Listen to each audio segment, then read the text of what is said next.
Hey, I'm Nathan Bernier. Thank you so much for joining me today. If this live stream's up and running, I'll be very happy, and it looks like it is. We're going to be talking about Austin's light rail plans and answering your questions about this $7 billion project. I am, as I said, Nathan Bernier. I'm a transportation reporter at KUT News, Austin's NPR station. I'm at home right now. We don't have any Tim Doyle artwork at KUT, but I got it behind me, in case you're wondering. This is an AMA for the Austin subreddit, talking about Austin's light rail plans. You can go and leave a question there right now on the Austin subreddit. You can feel free to pop something in the chat. We'll get to that. And this is going to be archived. So let me just make sure that we're actually also streaming on Twitter/X, and we are. Fantastic. We're going to get to a lot of your questions. We're going to be posting the responses on Reddit at the same time. I have a bunch of slides to show you. As you can see, here's one right here. A bunch of visuals to show you, as long as my live streaming software wants to cooperate. I hope you'll bear with me because I'm relatively new to this live streaming stuff, but I love watching it on YouTube. I love witnessing this kind of thing, just casual conversation. And so I hope that this goes well and we can do more of these. But hey, thanks, Ian, for saying thank you for doing this. So you can, if you're watching this on Twitter or X, you can subscribe to my YouTube channel at youtube.com/@KUTNathan. I'm up to 32 subscribers now, so maybe you can be number 33. Let's just wing it here. So you can see some of these renderings that ATP had commissioned for this. These were made by a company called Wax Architectural Visualizations. And these images just came out with the draft environmental impact statement, which is a rather intensive study that ATP has to produce in order to qualify for federal funding. This is a drone photo that I took of Riverside Drive. This is going to be if ATP has its way, a separate pedestrian path and bikeway next to the light rail, tree lined with additional pedestrian crossings down what is Riverside Drive and what will remain Riverside Drive, but it would look a lot different than this. There's also going to be under the plans a bridge coming across Lady Bird Lake. This is the old Statesman building here, coming through the Waller Creek Beach House, I think it's called. And they will have to demolish that to connect this bridge. Elevated station here at Waterfront. And so we got a lot going on. This is the AMA. Sorry, this is all like gigantic. But basically, if you go to the Austin subreddit, you'll find this post, and you can leave your questions for me. Some folks have left a bunch already. I just wanted to flip over here to talk a little bit briefly about the DEIS because we call it the draft, and they call it the draft environmental impact statement. It's on their website, and forgive me if I'm going to be drinking water during this. Because I'm going to be talking solo for a long time, which is actually harder than you might think. As someone who speaks for a living, I never realized until recently how hard it is to talk for like an hour straight or half an hour straight, however long this takes. I've been told to try and keep it to half an hour, and we'll see if I can do that. But after we go through the questions and stuff, I did want to, if there's time, do a walkthrough of the route and show you some of what's going to change, like specifically block by block, and some of the displacements that will happen, some of the businesses that will be forced to move. And there's potentially 4 single-family homes that will be pushed out. It just depends on which design option they choose. There's the main option, and then they have like slight modifications of that, and then there are recommendations, which we'll get to. But this is the Austin Transit Partnerships website. They have a new logo in the top left, you can see. And this is the draft environmental impact statement. So it's like all of the more than 50 separate PDFs. You can just like literally click on one. Appendix C, part 1 and part 2, if you really just want to cut to the chase here and like what is going to happen block by block, that's what you can look at. We actually merged all of these into a single doc that is 16,000 pages. Because it includes all the appendices and everything. And if you go to you can go to KUT.org/Nathan, and this will be one of the more recent stories that I filed under my byline. And this is the 605 megabyte file. If you want to just download it all at once, it can make it easier to search. It's not that, if you have like a newer computer, it's not that hard to open. But I just sort of have an outline here of what we want to do. I mean, I want to start with a little bit of the history of this in case you're totally unfamiliar with, like, what is Austin Light Rail? You moved here last month and you heard something about it and you don't really know, are we going to get a light rail system?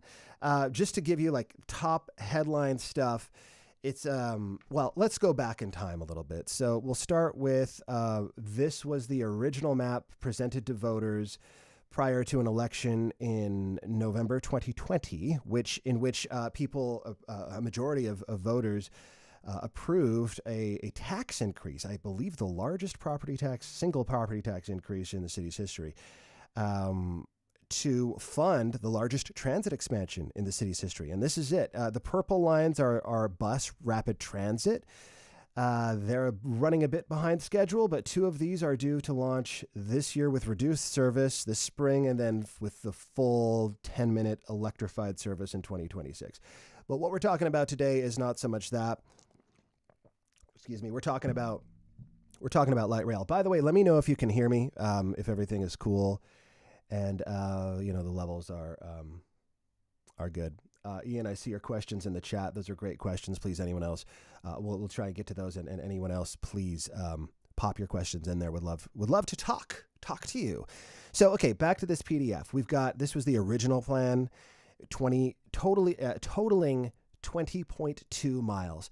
28 miles if you double count the orange and blue lines as they go side by side here. But basically, it was going to be this blue line going from North Lamar Transit Center here at 183 and Lamar Boulevard into downtown, connecting at Republic Square and with the orange line, and then having a downtown subway. This sort of black and yellow thatched area is the downtown subway, which was quite the promise. I mean, we're talking not just an underground subway, but shopping, entertainment, live music, all that stuff.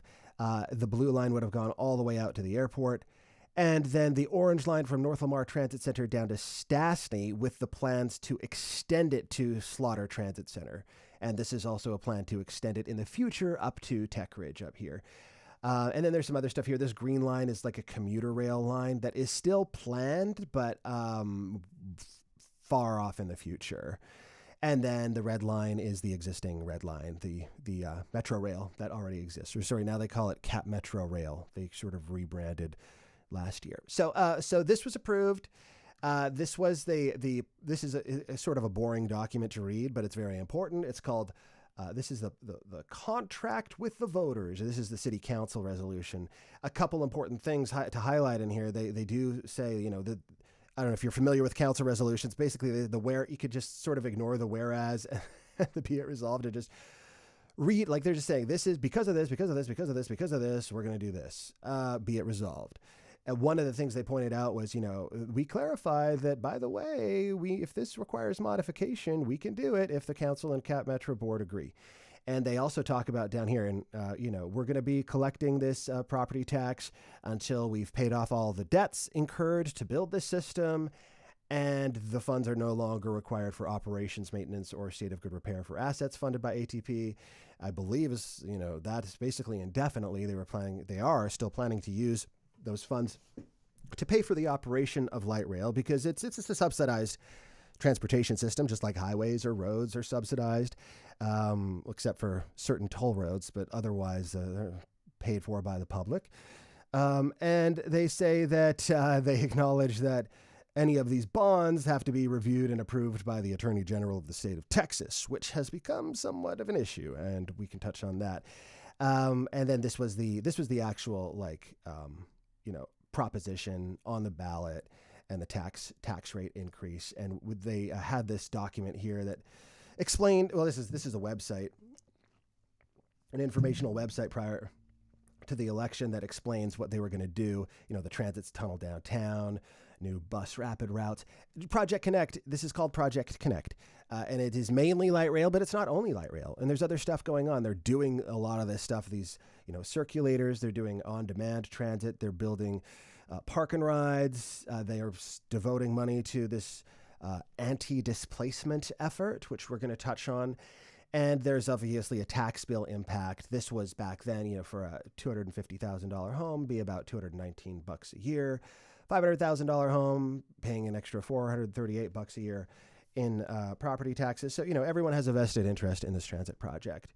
But what happened was, in April 2022, a memo came out after, the election was successful, and they got sort of to designing a lot of these systems and looking at what they could do. And they found out, actually, this is going to cost a lot more than we thought, guys. And there's a bunch of reasons for that. The main one was the tunnel had to be a lot longer than they assumed. And so they have this table here. This is linked to in a story on the website. If you just search KUT for light rail inflation, you'll find this story and a link to this. But yeah, so, the tunnel, we thought it'd be $2 billion. Actually, it's going to be more than double. And so all of this stuff, and you could go through this. Inflation was definitely a factor. Real estate was going to cost more, acquiring the real estate. They thought, well, we'll have to pay $250 million for the orange and blue lines, to buy out homes or businesses or properties or whatever. And then they said, actually, it's probably closer to $940 million. So all this stuff, it increased the cost.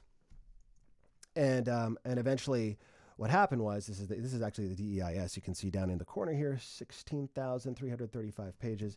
But this DEIS has, the map, and it was this 9.5-mile map. I think I have it right here. No, I don't. But you can see here, this is 9.5 miles, 9.8 miles, my mistake, instead of 20.2 miles. And they're calling it the first phase. So they're saying, look, we're going to build this whole system, obviously, minus the downtown subway, which was a huge component of this, to be able to walk around downtown in the summer and, go get something to eat or whatever.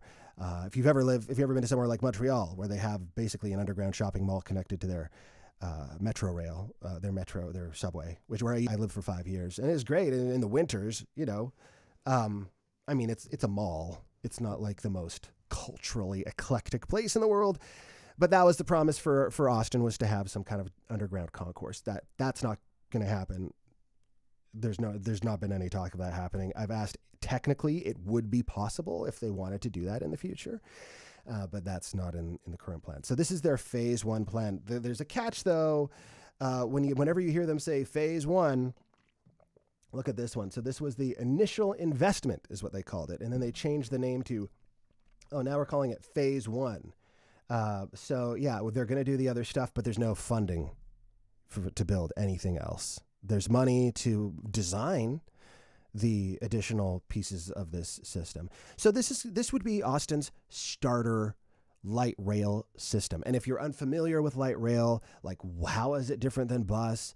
Just really briefly, it's a lot different than bus, because for one thing, you have dedicated guideway. You're not mixed in with traffic, so the trains can go faster. They can get you where you're going faster. They can move faster than the speed of traffic a lot of the time, especially during rush hour. And because of this sort of predictability of having a dedicated guideway, you could have more frequency and more sort of consistency. So you have, during the peak hours, the plans are to have this north section and this downtown section to have service every 5 minutes. A train's going to show up. So you don't need to look at a schedule during rush hour. You just walk to the station and wait for the next train to show up. And also the ride is way smoother than the bus. I don't know if you've ever taken light rail. I've lived in Vancouver and Montreal, which both had sort of light rail-ish systems. Vancouver has the SkyTrain, which is cool because it's elevated above ground. You can see where you're going. And Montreal has the Metro, which is below ground. I've lived outside Boston, which has the T, which is another light rail system, and that's pretty cool. But yeah, light rail is just so much smoother of a ride. You're not bumping around because you have, steel wheels with suspension on steel tracks. You're not talking about a bus that's going over potholes and everything like that. So ride quality is a lot better. The frequency is a lot better. It's faster than bus. So in many, it's just, and often easier to get on, just because they have these stations, where you're there's a platform and everything. So it's a superior transit product to the bus, you might say. It costs more to build, definitely. The cost to operate per passenger mile, like for each individual, how far they travel, is, according to NTD data I was looking at and some other stuff, it's actually lower to operate per passenger mile than the bus, largely because of the capacity, because it's much higher capacity. So anyway, we're going to get into some of that stuff, but I just wanted to give you a bit of a background because what happened was, they went back to the drawing board and they came up with this map. They've initially offered 5 options, had some public input. A lot of folks are disappointed it does not go all the way to the airport. It ends at Yellow Jacket Lane. The extension to the airport is considered a priority extension, but it's not being studied as part of this federal study. And same from 38th Street all the way up to Crestview, where there's a red line station, where that could be potentially a lot of ridership there, but that is also a priority extension not funded with this project. If they can get the money, they want to build those things first. That's what priority extension means. So here we are. This is our 9.8 mile map. Now, we're already 15 minutes into this, so let's get into some of the questions we have on our AMA on the Austin Reddit. We very appreciate the mods for accommodating us. Nice folks, and we thank them for their service. Volunteers. So here's a question. This got the most upvotes from ADR Lop. I'm sorry if I'm mispronouncing that. ADR Lop. What are the chances this project actually goes through? Is there anything Austinites could do to help it go through? So I want to address the latter question first. I actually asked ATP. I sent them some questions, like 3 questions yesterday, saying, can you please get me answers in time for this live stream? And I don't see the responses yet. Maybe they're in my email inbox somewhere, but I don't think they got back to me yet. They acknowledged the receipt. So, is there anything you can do to help it go through? Perhaps others have ideas. You can put it in the chat, basic advocacy. But if we get to some of these problems, these challenges, you might be able to think about that. So this is one of the big risks to the light rail plan, which is the Texas legislature. I'd say there's 3 main obstacles right now, at least. The most immediate is the Texas legislature. This is a picture of the Texas Senate. State Representative Ellen Troxclair, Republican from Lakeway, former Austin City Council member, plans to file legislation. She says she has it ready to go. I interviewed her pretty recently. And that she says, this legislation, she says it's a tax bill. It's not a transit bill, but it would make it, this would basically make it almost impossible for the Austin Transit Partnership to borrow money. By the way, the Austin Transit Partnership, I should have clarified, it's something called a local government corporation. And basically after the 2020 election, it was created to implement much of Project Connect, and it's become now responsible for financing and building the light rail network, and it's governed by a board of 5 people, including Austin's mayor. It has to have 1 person from city council. That's Mayor Kirk Watson. Prior to that, it was Mayor Steve Adler, and some other folks, including Jeffrey Trevelyan, who is of the Capital Metro Board, is the chair, and he's also a Travis County commissioner, and some other folks from the community who have their own sort of areas of expertise. Like there's a finance expert, a community expert, and the chair is Veronica Castro de Barrera is like an architect, so she's like a design expert. So 5 people on this board. And not to get too sidetracked here, but let's just take a look. ATP board members, because these are the people who are the ones who are these are the people in charge. These are the ones who are. Where's my Firefox here? Browser, come back. This is the board. Veronica Castro de Barrera, Kirk Watson, Juan Garza, community director. We have a new community director, Cami Horn, here, because there was a finance expert, John Langmore, who recently did not seek a renewal of his term. We'll get into that. And Jeffrey Trevelyan, the Cap Metro Board of Directors chair. So this is your board of directors. These are the folks in charge, responsible for making this happen. I would say they oversee the folks who are really doing all of the work, the staff. of the Austin Transit Partnership. So let's go back to our So, question we're one. actively Oh, we're working going to with get the to Federal that. Not yet. Easy now. Little spoiler there. So this dude is the other one who is proposing legislation that would basically make it impossible for the Austin Transit Partnership to borrow money. Why does ATP need to borrow money? Because they need to borrow billions potentially to build light rail. It's very expensive up front. That property tax that I mentioned, it's bringing in a lot of money, like almost 200 million a year now. It goes up a little bit every year, but that 200 million is not enough to build this light rail system within a reasonable amount of time, is what I've been told. So they need to borrow and then pay it back with that tax, right? So just so you understand their argument, they're accusing the ATP of using a loophole to basically take maintenance and how do I get too in the weeds here? Have a sip of coffee if you start to feel sleepy. So I'm saying this. They want to take basically the city has its maintenance and operations tax and its debt tax, and so they're taking the maintenance and operations money, transferring it to ATP, which would use it to issue bonds. The city would not necessarily not be able to do the same thing by itself. So they're saying, hey, you're using a loophole in the law. The city and ATP are saying, no, we're using the law that you wrote, SB2, to accomplish this. So this is going to play out at the Texas legislature, and it's going to be a big deal because they almost passed this law in 2023. It came down to the wire. The only thing that stopped it was a procedural objection by State Representative John Busey, Democrat from Austin. This is this is sort of explaining a little bit about that funding situation. So this dotted line, this is the debt. This is what they want to stop ATP from being able to get, right? And so as you can see, if they can't get the debt, if they can't finance the plan, getting those federal grants becomes a much more difficult argument. So that's one of the big risks is the Texas legislature. The other significant threat is from a pair of lawsuits, and one has gotten much further than the other. These are both from taxpayers accusing ATP of like doing a bait and switch. This is just more of the cash flow stuff. And before I get to that, I just wanted to point out here, look, this is what I was talking about earlier. There's not money to build extensions in this. Like there's no, y-axis or x-axis here, but all of this revenue, this cash flow is going to be dedicated to paying down debt or operating the system. And this little delta here between this line and the dotted rectangles is what the extra. This is another dude before we get to the lawsuits, I should say Dustin Burrows, Speaker of the Texas House, was elected with majority Democratic support. Like my understanding is most of the folks who voted for him were Democrats. And so there is, even though he's a very conservative Republican, and he was actually a co-author of the 2023 bill that would have prevented ATP from issuing bonds. But there is optimism among some Austin Democrats that, hey, we got you at the speaker's chair, bro.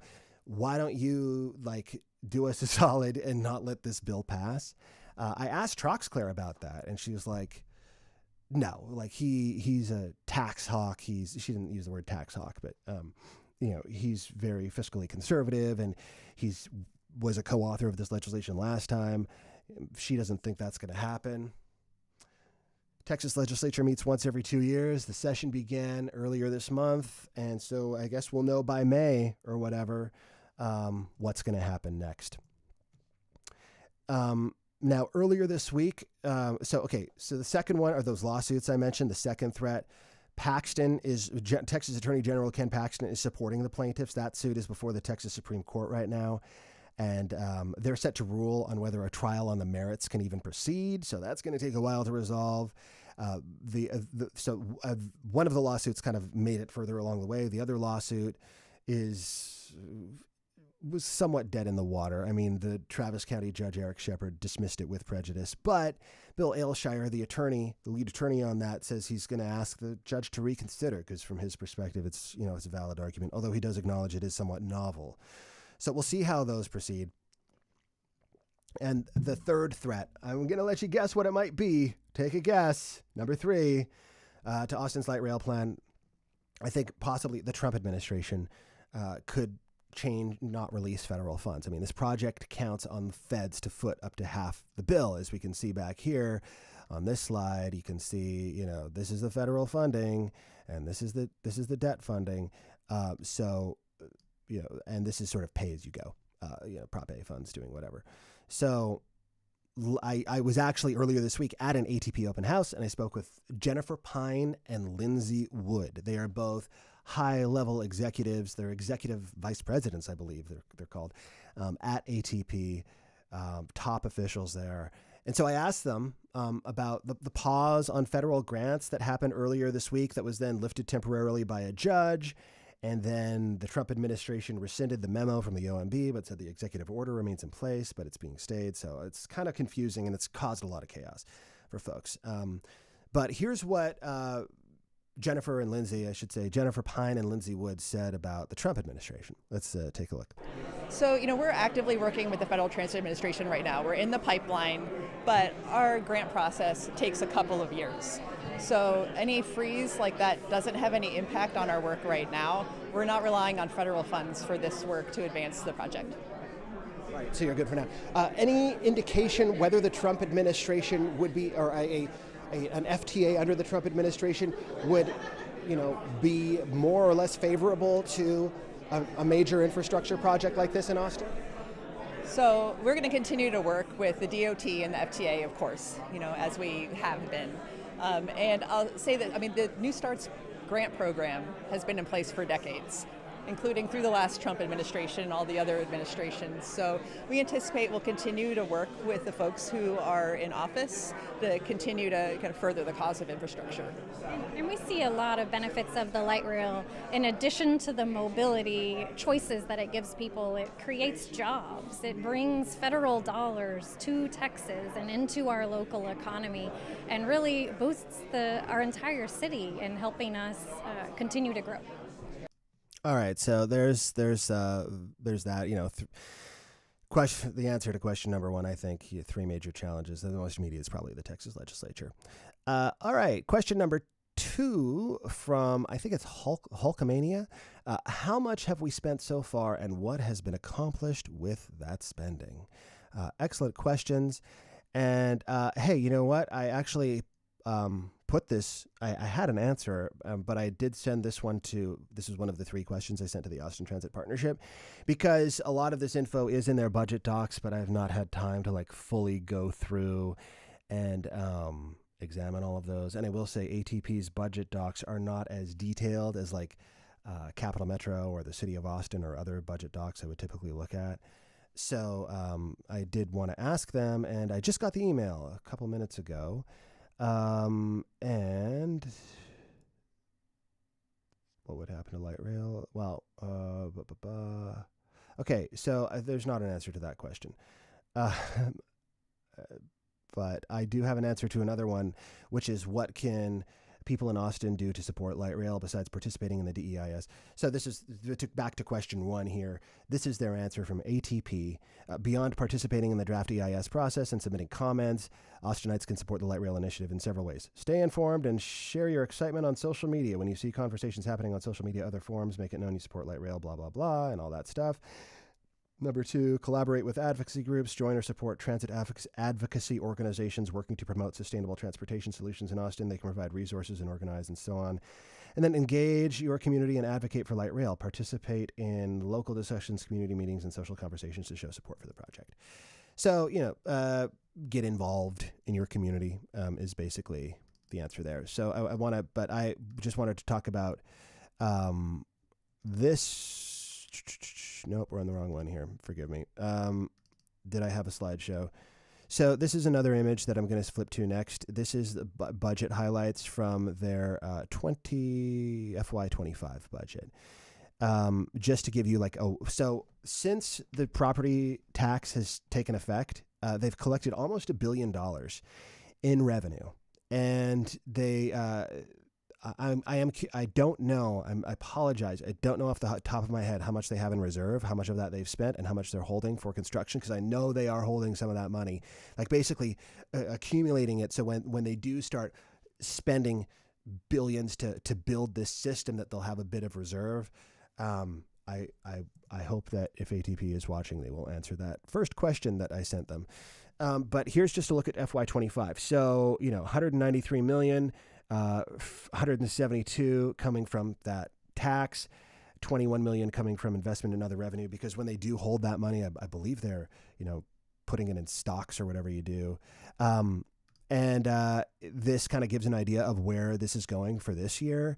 So for this year, of this 193 million, 123 million is going to what they call the Light Rail Capital Fund. And it's paying for administrative expenses, professional services, stuff like that, like, salaries, staff, consultants. And that is more than their staff. They spend more on consultants than they do on their staff. They've just issued a massive contract to AECOM for, I think, $98 million for up to 4 years.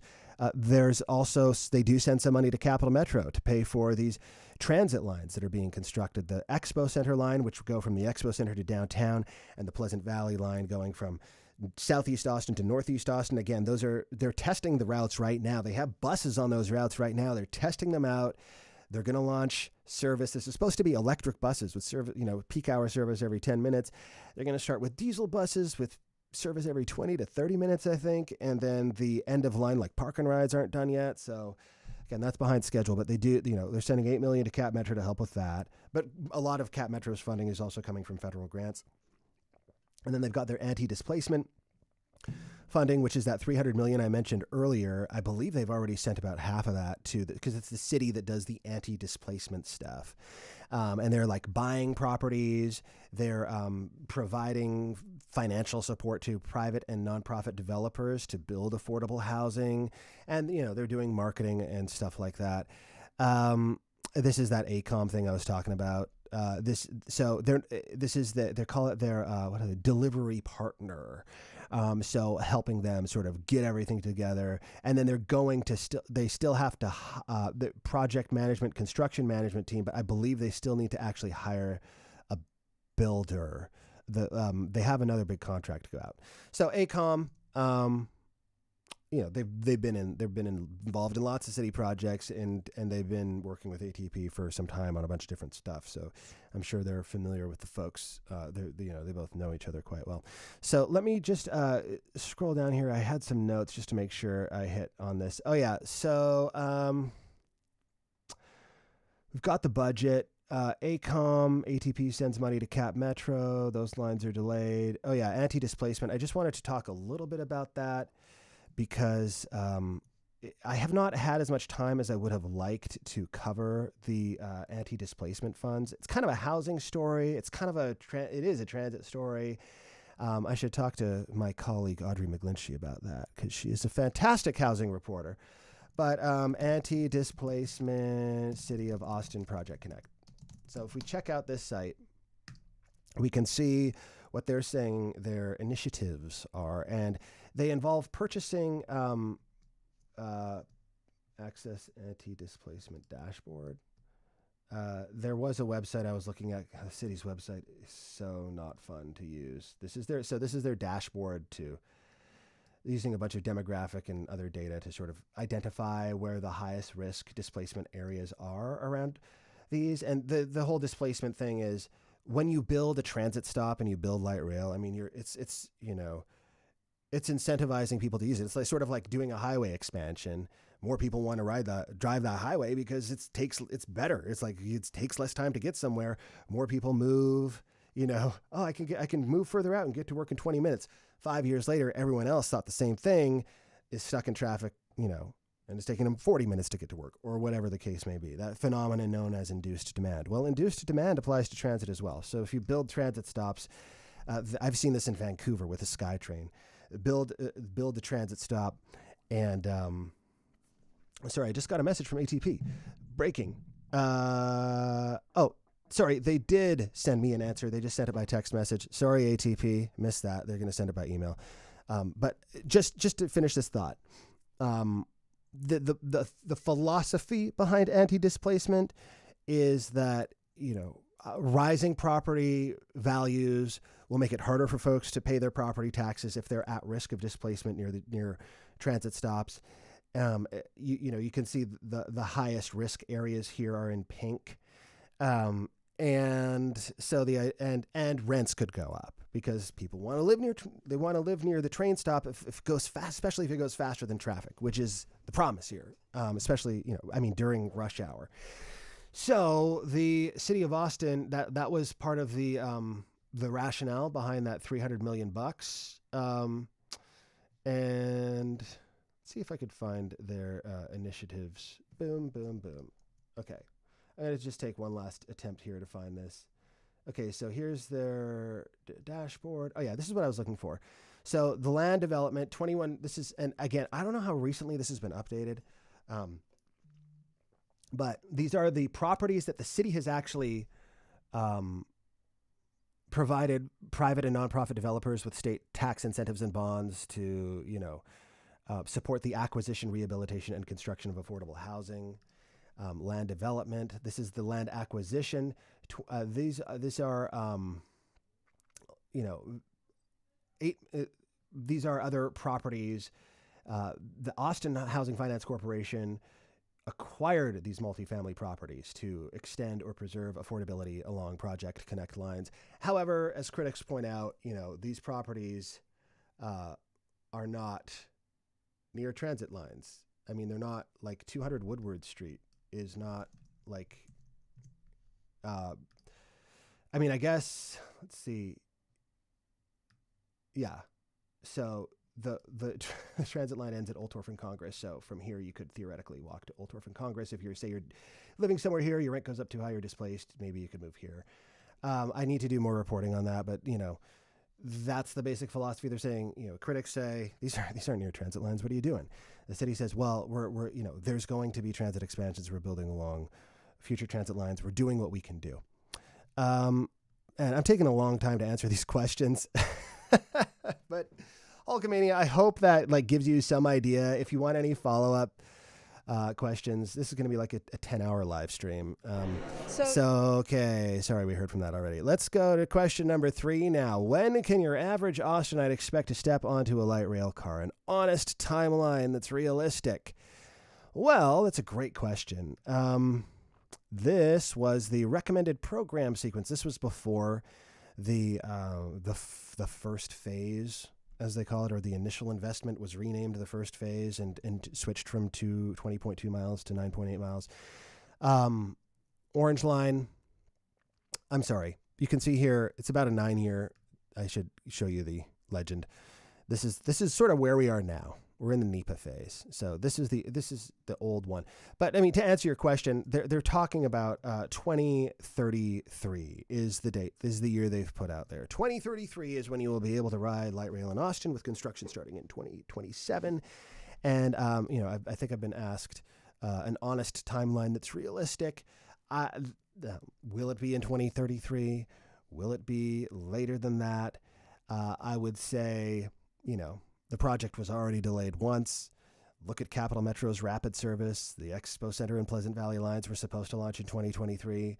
They were pushed back to 2025, now 2026 for full service.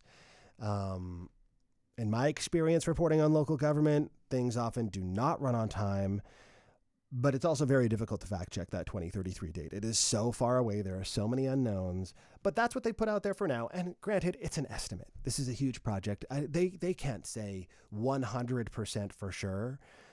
I hope that if this is their estimate, that they're doing what TxDOT often does, actually, which is they'll sort of give themselves extra time, and then they can come in and say, hey, we've over-delivered. Is the stream still working? Looks frozen over here. Hopefully you can still, it's working on there. All right. So anyway, back to ATP. I want to give them their fair shot here because they did answer my question. How much have they, to the prior question, how much money have they collected and what have they done with it? So this is the answer. As it relates to Austin Light Rail cost, of the total cost incurred for light rail through 2024, about $240 million, 87% of those costs have gone to business partners in and around the area to help advance the project. So I think this is consultants and contractors. So the work included advancing the multi-year design and engineering work, environmental analysis, and advancing the project through the federal funding and environmental review processes. I will say this DEI process is a massive, very expensive undertaking that requires a lot of work. Again, 16,000 pages. That's a lot of work. To put all of that together involves a lot of study. Let's see, other services to support the development of the delivery strategy. They're saying this is what your tax dollars have bought so far. Financial planning, procurement, contract administration of ATP partners. The other 13% of cost through the same period can be attributed to ATP's agency-related cost to help ATP administer the program on the public's behalf, including benefits and wages. So sometimes I have to translate this. The same period can be agency-related costs to help ATP administer the program on the public's behalf. I think that's just a long way of saying salaries. So that's ATP's response. I would, if you're really curious, they do post their budgets on their website, as I showed you some of those slides. And you can always file public information requests to learn more. And if you want to know how to do that, I'm happy to help you. But you can just Google like ATP public information request, and they have a portal. In fact, let's just do it right now so I can just show you, because, you teach someone to fish and they'll feed themselves forever. So you just Google like ATP public records search, or public information request, and boom, you go to the block. Where do they put it? Of course, it's difficult to find because there's so many of these. Do Austin Transit Partnership public information request. Here it is. It's this. A lot of government agencies use this website. It's GovQA. Like the city of Austin uses it. And so this is where you go. You just create an account, sign in. I wonder if I can log into mine now and just show you. No, I don't have this login saved here. And then it's really easy. Like you just submit it. You just click public information request. A little box opens. And you just type what you want. You don't need any law degree. You don't need to be an expert in anything. Just say, this is what I want. Now, keep in mind, when you file these public information requests, you can't ask them to do the research for you. You are requesting specific documents that already exist. And they don't have to release everything to you. As anyone who's been through this before knows very well, there's a lot of exemptions in state law, and they can basically say, we're not going to release this to you because of this exemption in state law. And they send that to the Texas Attorney General's office, who makes a ruling. And I won a couple of those rulings with Capital Metro. I don't know that I have with ATP. I can't remember because I file so many information requests. But there you go, if you want to know more. Okay, let's move on to question number 4 here from M. Volling on our AMA for the R Austin subreddit. Go ahead. And by the way, after this, I'm going to be answering more questions in text format, should they exist, and anything I can't get to or didn't get to. So after this live stream ends in February, I should be getting to that. All right. So is it likely the federal government's grant and loan funding pause put the project in jeopardy? This is a great question. It's something I wondered a lot as I asked the ATP folks. In that video we showed, when this question was posted, the Trump administration had not yet rescinded that memo from the OMB, and the federal judge had not put a stay on the freeze of grants and stuff. We still don't know what's going to happen next. I mean, the only thing we know is we don't know. It's a known unknown. But here is a known. I ran that clip of Jennifer Pine saying, they won't be applying for any grants. But ATP is definitely being, they're being more tight-lipped about this. I wanted to show you, check out this news story in the Long Beach Press Telegram from earlier this month. I got it here in my Adobe Acrobat. And this is LA Metro concerned about Trump administration nixing funds for key rail projects. So they're actually, saying this out loud. I would not be surprised if this were being said. This is by Steve Scalzio. I'm sorry if I mispronounced your name, Steve. But he wrote this story, and there's a quote in here. So this is from. So basically, this is the meeting of the Gateway Cities Council of Governments, and LA Metro's Deputy Executive Officer for Government Relations said a newly Republican-controlled Senate, including chairs of the transportation committees, as well as new personnel appointed by Trump to run the Federal Transit Administration, could stymie federal transit dollars. And the guy he's quoting is Hamparian, who, forgive me, I don't know who that is, and I don't see his name mentioned earlier in the story, but maybe this didn't print. Oh, yeah, there we go. Rafi Hamparian, sorry. So this is the LA Metro's Deputy Executive Officer for Government Relations. He's like the guy who, government relations. They're like, okay, they're the guys who go, okay, what's happening with, federal government, state government, blah, blah, blah, all these different levels of government. He said, we've got our radar up. We may initially have some challenges with some of the new folks who will take senior positions at the White House and at the U.S. Department of Transportation. And so Metro in LA is looking for funding from the Federal New Starts program, part of the federal 2026 budget. And they're looking at stake is the longstanding capital investment grant program, which funnels money for transportation projects through the FTA and the White House for capital projects planned by transit agencies. And then, so in this report, they're saying in the first administration from in the first Trump administration, Trump tried to kill the federal CIG program. That effort did not succeed. So will that be attempted again? I don't know. But it's definitely something we want to keep an eye on. I went back and pulled a clip from the November meeting of the ATP board, which, we've talked about how the ATP board is a really important government body that does not get nearly enough attention or nearly enough scrutiny. And part of that is my fault because I'm dealing with so many stories. I have not been able to follow every single meeting. I wish I could. I'm dealing also with I-35 and airport stuff and life and everything else. But just let me play you this 3-minute clip. This is board member John Langmore, who I mentioned he declined to seek a new term of his post, saying it wasn't a good fit. I did file a public information request to get that memo that he sent. A bit of backstory here before we play this cut, because I think it's important to understand the politics of the ATP board, as obscure as that sounds. Because Langmore, he was the finance expert on the board. There's the community expert, and so he was the finance expert. He's a local attorney. He a long time ago was on the Cap Metro board. He does all kinds of stuff. He helped Travis County put together its bond package for roads and parks that got approved in the November election. So he was like the only board member, when you watch these meetings, he was the only board member who would really press staff on questions. And his predecessor, Tony Elkins, was also the only one to really ask tough questions of board members. And Elkins also left the board, somewhat in frustration, it seemed. And so, Langmore's memo, it would take me a second to find it. I have it on my computer. Maybe I'll find it while this clip is playing. I kind of get the same vibe. That maybe, we'll wait. I'll play you the clip and then I'll show you the memo.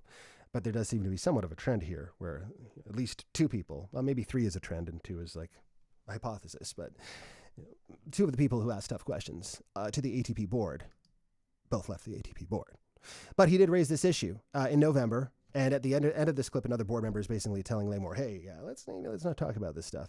But let's play this clip. It actually starts with Jennifer Pine, who we heard from already, the executive VP, answering Langmore's question about what the new Trump administration means for light rail. And again, they kind of speak in government talk, so I'll try to translate on the other side. But just listen for any doubt that ATP will get the money. And it might be hard to find any doubt. So check this out.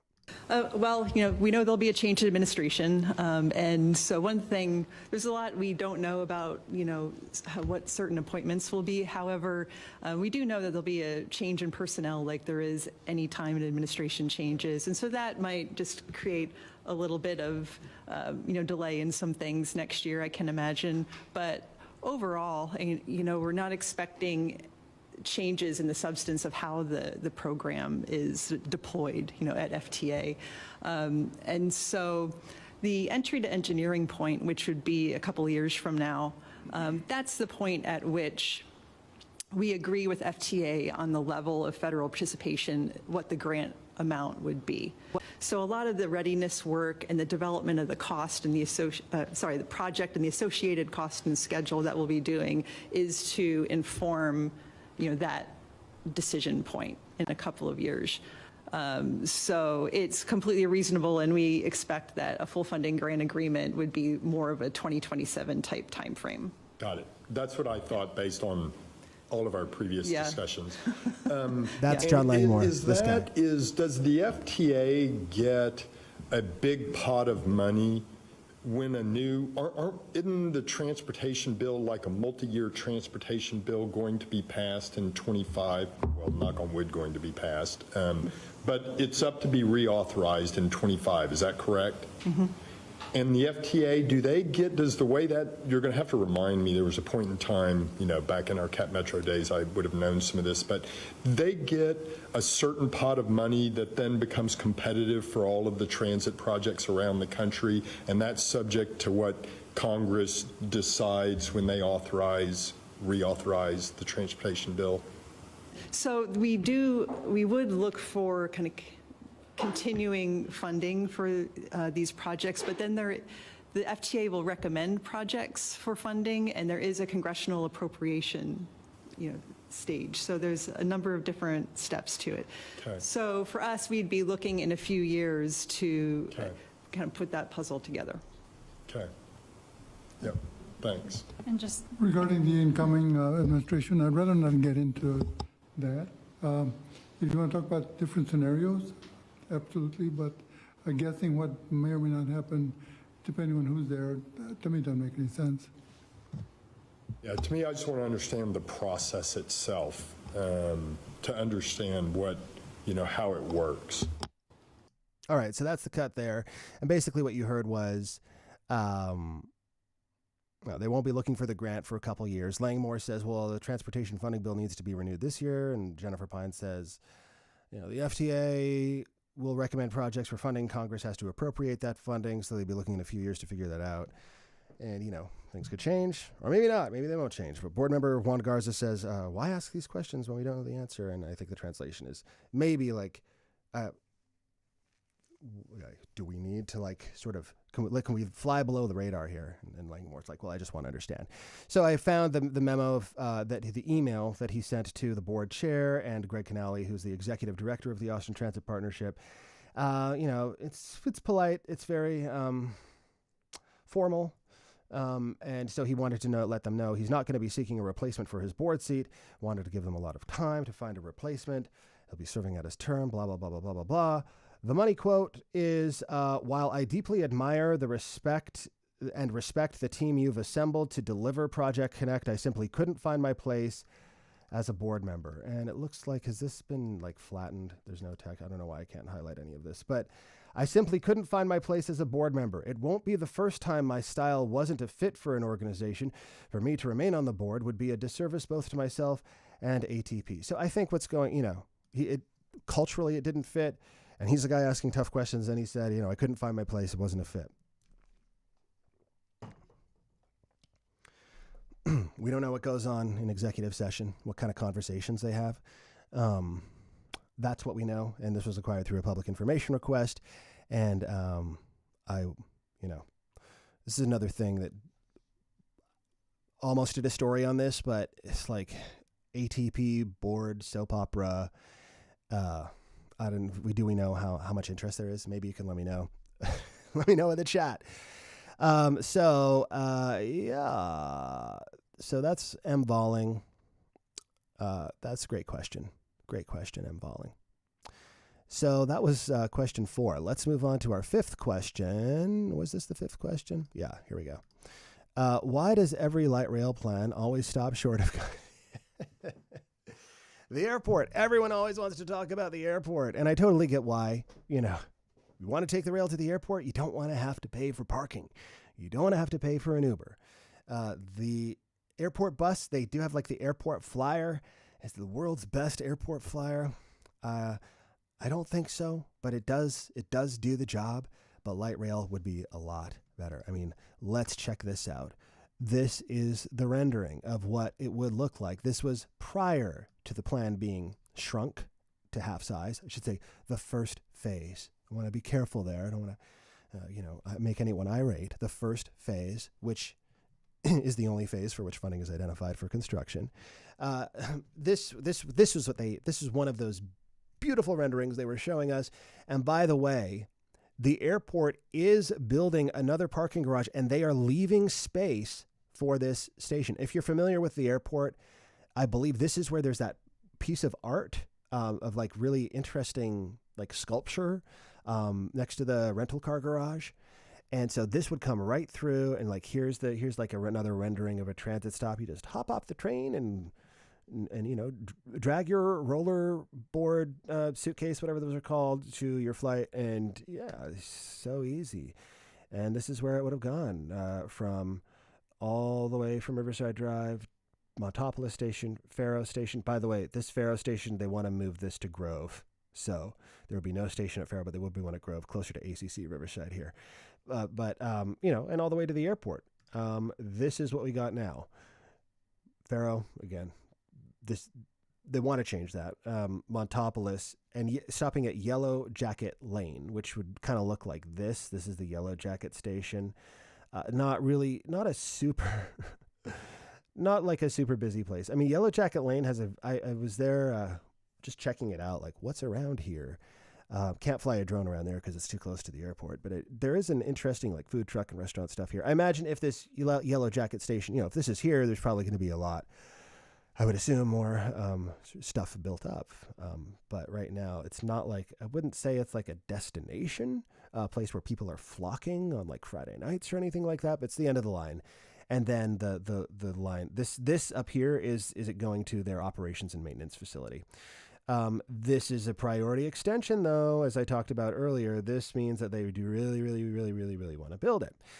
Why do they not do that? Well, they had to make the line shorter because they didn't have enough money to build what they said they were going to build before the election, at least not in the first phase. So let's take a look at the ridership estimates.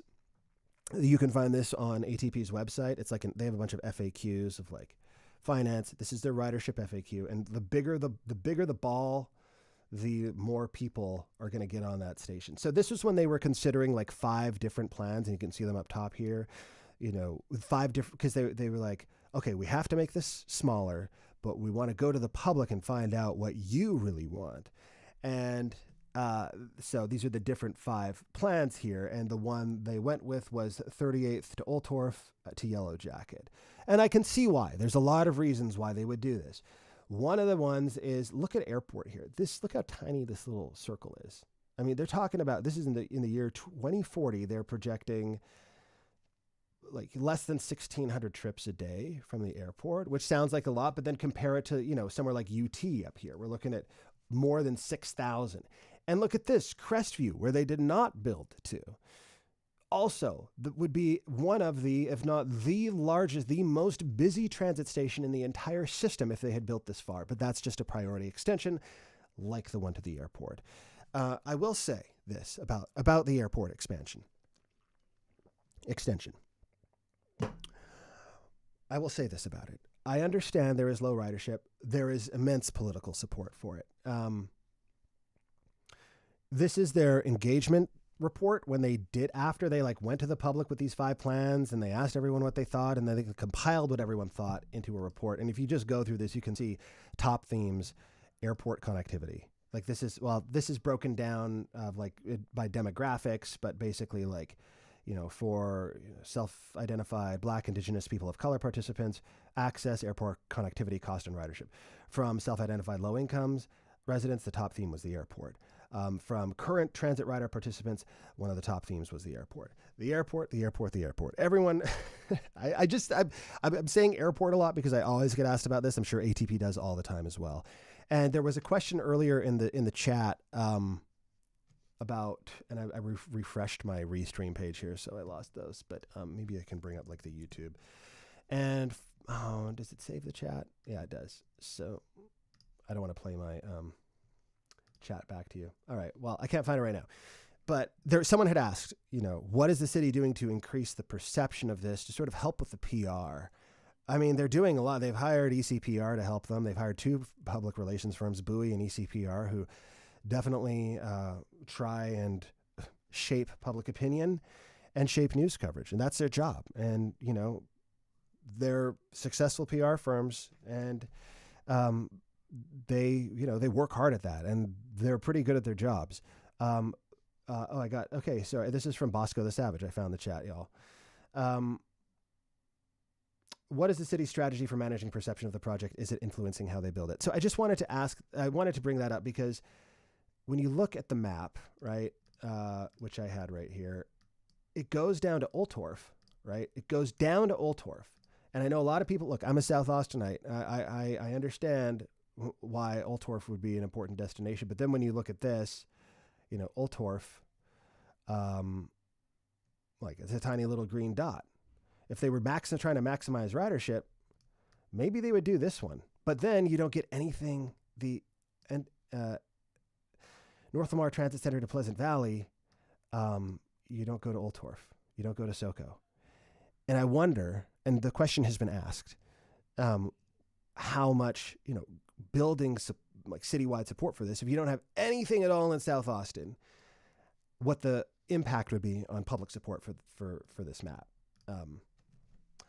I think it's a good question because the ridership from Crestview, according to ATP, would have been much greater. But at the same time, ridership isn't the only thing they have to think about here. They also have to think about, as you put it, public support.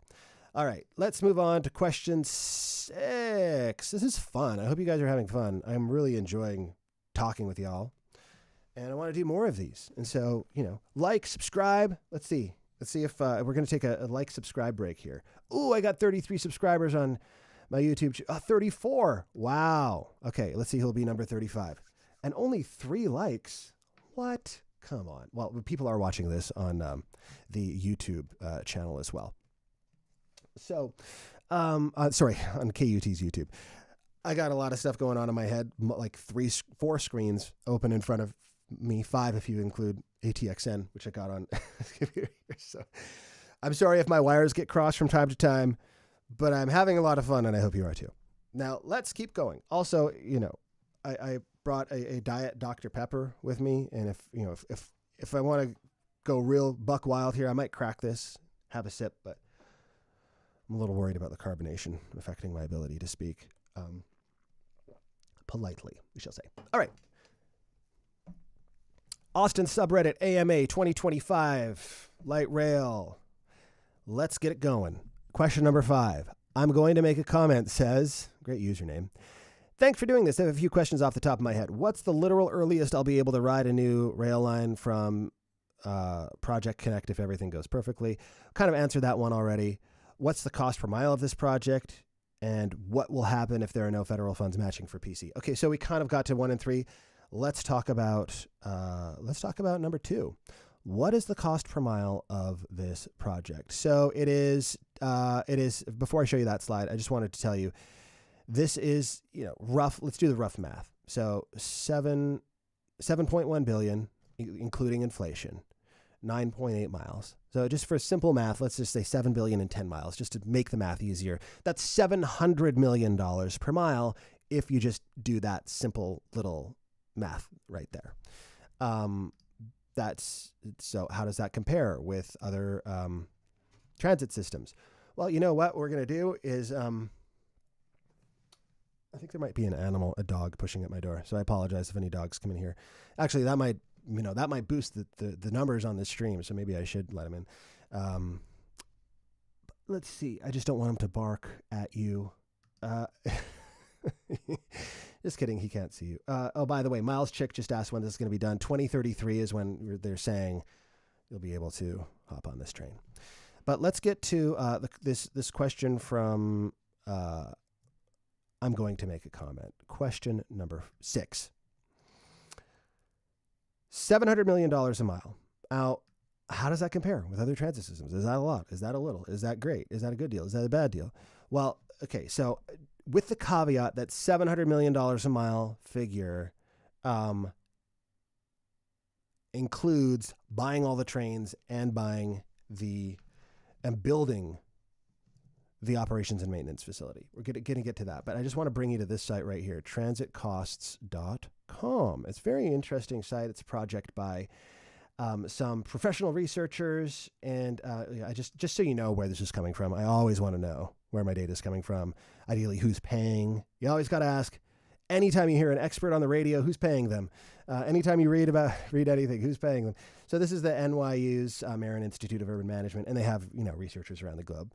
I think it's a really, really interesting site and very simple. But like if we just look at projects, click on projects, and we have all the projects they're tracking here. And let's do 100 per page. And now they're doing cost per kilometer. So we're going to have to translate our Project Connect Austin Light Rail system into cost per kilometer. So 1 mile is about 1.6 kilometers or kilometer, as I was trained to say in Canada. I'm Canadian, and we use the metric system there for some crazy reason. So this would be about one mile is 1.6 kilometers. This is about a 16 kilometer system. 7 billion divided by 16 kilometers, about 438 million per kilometer. $438 million per kilometer. This is very rough math. We're just like spitballing this. Let's compare with other systems. And by the way, look at this tunnel percentage 100%. So you got to consider that. Our tunnel percentage is 0%. While the earlier plans had called for a greater tunnel percentage. We're currently at 0. So tunnels are very expensive to build. If you look at this project, we're talking almost, what is that? 4 billion a mile. That's in New York City. Hong Kong, we get to our first 0%. We're looking at 800 million a mile. That's kind of an outlier, as is the Shanghai extension. 700 million a kilometer, 700 million a kilometer. Our cost, remember, is 438. Cairo, and you can click on these and they have more info about each line, like when it started, the total length, has a little map. Very useful site if you really want to dig into this. Again, we're kind of like looking at some of the outliers here, 100%, 100%, 100%. This one's in Saudi Arabia. We're at 519 million per kilometer, going down. Here, Sao Paulo, 388. That's less than where we were. And we could just keep going down. Let's get, so you can see, basically what I'm trying to get at is, it's not off the charts, but it is relatively high. So I asked Lindsay Wood about this at the open house this week, and so here's what she had to say about it. So you take 7 billion, divide by 10, that's 700 million a mile. Why is it so expensive? I think first let's tackle that it's not really 700 million a mile. There are elements of the project cost that make sense in a per mile calculation, like what you're really building and the tracks and the streets and the sidewalks. But there are elements of the project that are a one-time investment only applicable to a starter system, like the maintenance facility and buying the trains themselves. And when you compare to other light rail projects in the United States that are either current or recent, they aren't starter systems. So it's apples and oranges when comparing the two. There's also differences in the cities themselves. We're building not only light rail and of course providing that mobility option, but improving mobility for moving by all modes in these corridors and building miles of sidewalks and improved bikeways and improving the safety and comfort of how you get to not only the light rail system, but other origins and destinations by adding shade along the corridors. And then last, I would note that every city is a little different in terms of how wide their streets are. And when you have much wider streets, you don't necessarily need to rebuild the full streetscape or relocate utilities. And in our case, we're in a very dense urban environment, and in some cases in narrow streets, and have a lot of utility projects that come along with the light rail too. Okay, so that's her explanation.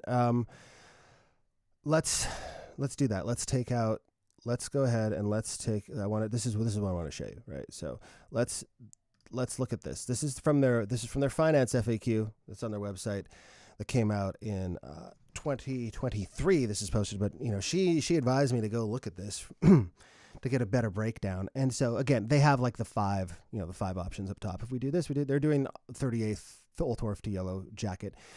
So maintenance facility and vehicles, $1 billion. Now this is not the number that includes inflation. So again, we're going to use round numbers here. So basically, off this, knock off maybe 20%. This is probably driving anyone who works in transit finance insane because I'm just like smashing through here like the Kool-Aid man. But, let's just knock 20% off. Then we're looking at about $350 million a kilometer. Go back to transit costs, .com. And we go down to 350 million a kilometer. What are we looking at? See, a lot of these ones that are 350 million a kilometer, they're like still. Some of them are like Dhaka is all at grade. Looks like a rather central part of the city. Of course, it's again, it is kind of apples and oranges, like completely different economy. But they're going through the central part of the city, and that is very similar in cost. So again. Not to belabor this, but it is a lot. It is relatively high. It is not completely off the charts. And there's another thing to consider about light rail, and that is the operating costs tend to be a little bit lower than buses once it's all installed. And so I wanted to show you this from the National Transit Database, which is a federal agency. Sorry, one sec. National Transit Database is a federal agency, puts out these annual reports. Most recent I could find was 2023 about what's we looking at here. These are operating expenses per passenger mile traveled, which I was talking about a bit earlier.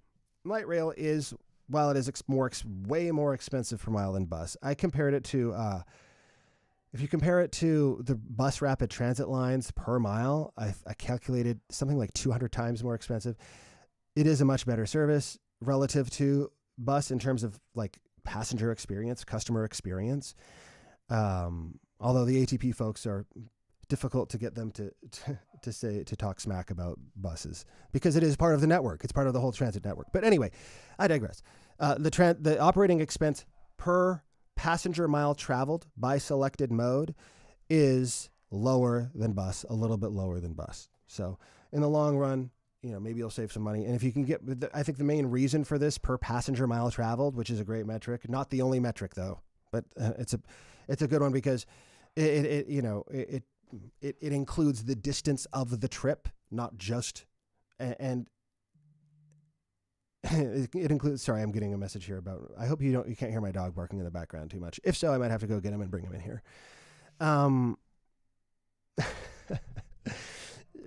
So anyway, this is a long live stream. I'm nowhere near being done. So you can always come back or listen to the audio.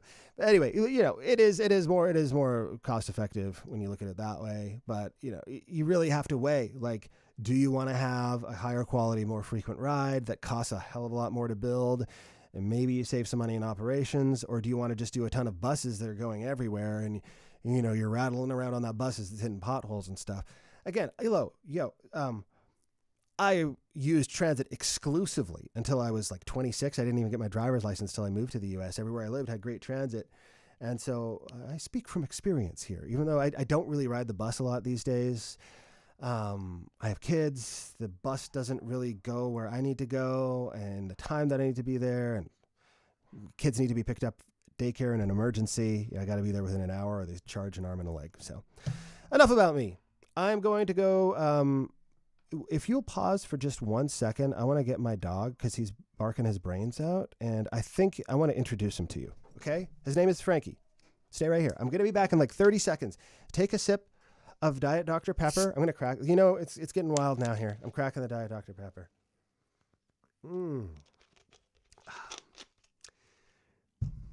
Tastes like sugar-free Texas. I'm going to go get him.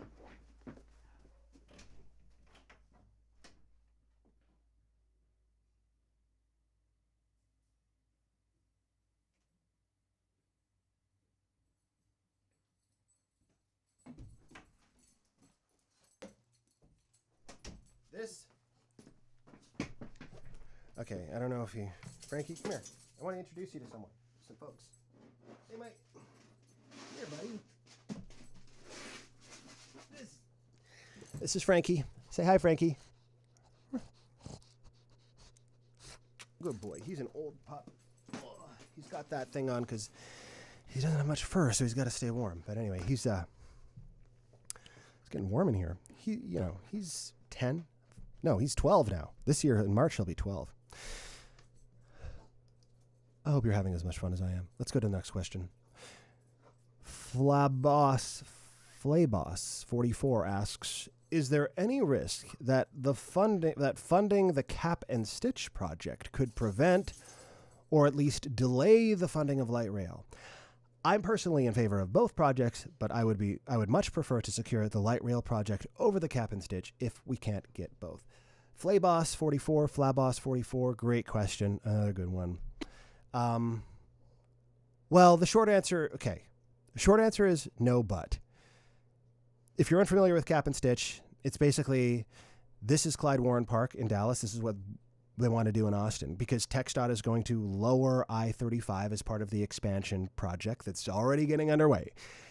Up to 10 years of construction. But from basically Holly to airport, they want to lower the main lanes of the highway up to 40 feet below ground level. And that would enable the city to pay for putting these things, something like this on top. So here's a rendering of what it could look like sort of around the Riverside Drive area. This is like 6th Street. Hey, there's the red line going by. And this will happen no matter what. I mean, the red line is going to go over the interstate because what else is going to do?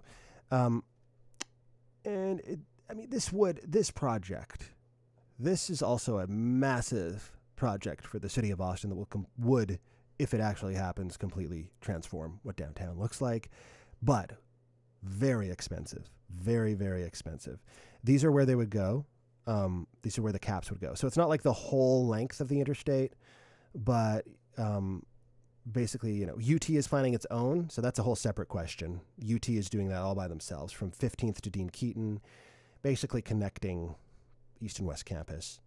And then here, a little one between 11th and 12th, and then basically from 7th to Holly. And I don't know if they want to do this one anymore. Essentially what's happening right now with this Cap and Stitch project is the city council thought it had until December to decide where to put the support structures to hold up the caps. And it's a really important decision. It is the decision because wherever they put the support structures, they could build caps in the future. Wherever they don't put the support structures, they can't do anything for like 50 years, which is a very long time. So the deadline was December, but it was pushed back to March. TxDOT said, actually, because of some other reasons, blah, blah, blah, you have till March. So I'm going to be following that. This is a huge thing for the city of Austin. So will funding for this affect light rail? Light rail is mainly funded by two sources. About half from the Prop A property tax that we talked about, and then up to half from the federal government. So those are totally different funding sources than this. This would come from a mix of funding sources, federal grants, different grants. I mean, I guess it's possible that but not from the FTA, right? It's not like the Federal Transit Administration is funding highway caps. There's a state infrastructure bank loan, which they applied for, and I believe they received the state infrastructure bank loan. It's basically a TxDOT bank that lends money to cities that want to do stuff. And public-private partnerships, like this one in man, I could just talk all day about transportation stuff, but I just want to show you Clyde. This is very illustrative. Clyde Warren Park map. When you go to Clyde Warren Park, which is this place, everything is named after a rich person. Everything is named after a rich person because that's how they paid for it. So, like, let me just flip back to Firefox here. This is the map of Clyde Warren Park. By the way, I had a great time there. It was super hot that day, and mind you, I was wearing shorts and a short sleeve button up shirt, but it was very shaded, comfortable. They had misters, they had water fountains. I have a whole story about Clyde Warren Park. You can find it KUT.org. But so these are all the different locations, like the Ginsburg family Great Lawn, the Sowden family Pavilion, Sheila and Jody Grant's Children Park, as you can see, Nancy Best Fountain, everything is sort of named after a wealthy person or a wealthy person who donated on behalf of another person who is typically another wealthy person. So that's one of the funding plans for the city of Austin. Let's go back in our slideshow here. Sorry, I wanted to go back to this one. Philanthropy. That's what they're talking about there. Philanthropy. Get your name on something. I've asked them, like, what if they call it the Elon Musk? He is the wealthiest person in the world and he lives in the area. Would they name it after, you could have the Elon Musk Great Lawn. I don't know how well that would go over in a city of Austin's political constituency. But hey, it could happen if money is money, which money is money after all. So they're just talking about all of these. We could use the money for this. If we had the state infrastructure bank loan, we could use it for infrastructure, but we can't use it for operating expenses. Because mind you, on top of the cost of building all of this stuff, which is over $1 billion, there would be also 40 to 50 million a year or something in maintenance and operations. Like the one in Dallas is privately run by a nonprofit, basically. It's called the Woodall Rogers Foundation or something. And so, that's another consideration. They could also charge fees, lease fees if they have buildings on this, which is the plan, tax increment financing, which I won't get into right now. Anyway, the long way of answering this question. It's totally different sources of money. But asterisk caveat, if the Texas legislature, as we discussed earlier, passes Ellen Troxclair or Paul Betancourt's legislation that would prohibit local government corporations, that would basically make it hard for ATP to issue bonds, then the city might want to hold a bond election to pay for light rail. They might want to do that, and if they did that, then it would be competing directly with funding for the Cap and Stitch project, because one of their considerations is to do a bond election. And they're actually already planning that. You can see here for the amenities, $41 million. But I think the bond election, I forget what it was. I wrote a story on it. I can't remember every detail. But it would be competing directly in a bond election. And they're planning this bond election for 2026. And, the top finance people at the city, I was watching this meeting, they were telling city council, like, hey, if we do this bond election for the caps and it passes, it's going to limit what we can do with, they can only borrow so much money. Before their debt rating goes up, or goes down rather, and then the more risk, when their debt rating goes down, it's more considered more risky, and the more risk involved in any loan, the higher the interest rate. It's a complicated, interactive set of. Sorry, I'm just going to tell my wife that I brought the Frankie into my room. I brought him in my room. I can't talk and type at the same time. So, hope that answers your question. No, probably not, but maybe. Question 8. Is there any evidence that Cap Metro folks intentionally misrepresented the cost of the project to get it passed? Setting aside things that get more expensive over time, it doesn't seem to be even close to in the right ballpark. That is a very good question. I have no evidence that there was any intentional misrepresentation by Capital Metro. I have tried to find it. I have spoken with people who were close to the process, who had prior to the election, when this was being put to the public, who were a little concerned that expectations were being set too high. That concern existed.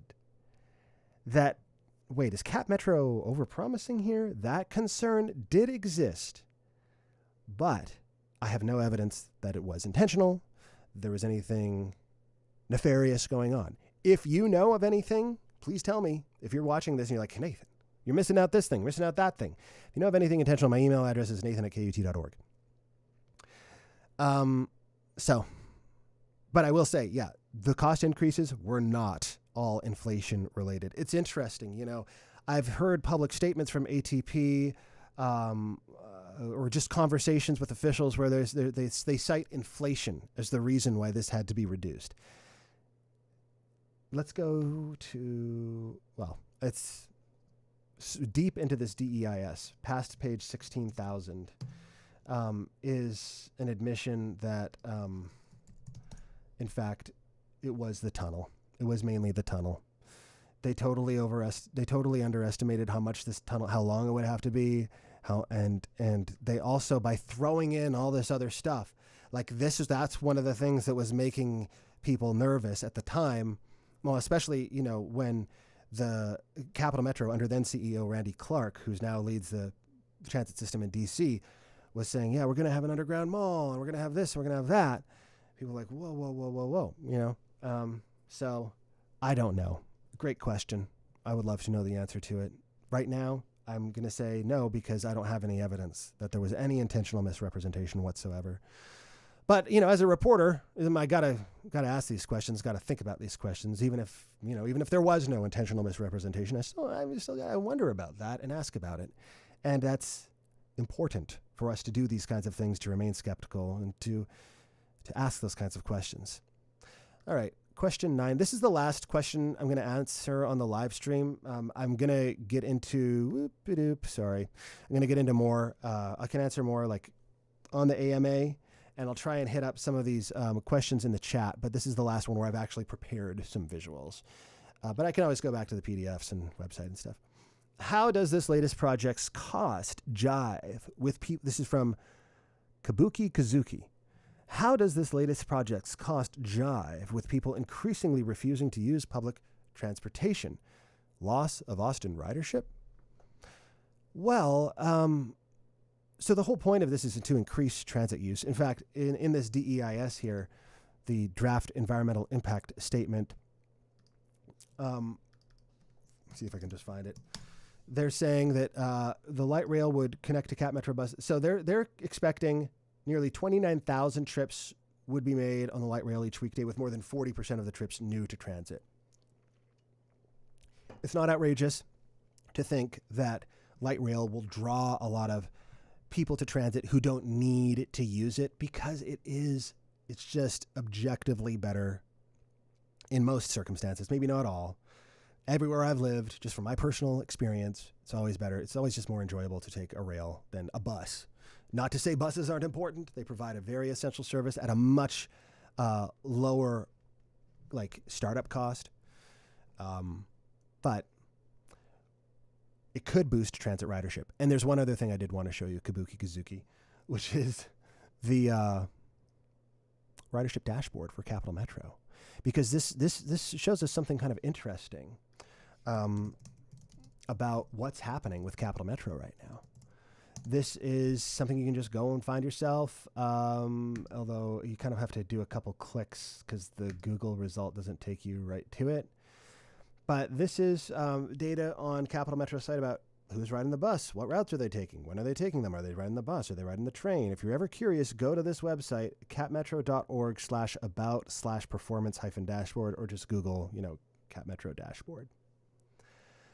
Now, if you look at monthly boardings, we're looking at 26 million rides over the past 12 months. And I did the math. That's about 70,000 boardings a day. So that doesn't count, like if someone's taking 3 buses to get somewhere, that'll count them. They won't count 1 trip. It'll count 3 boardings.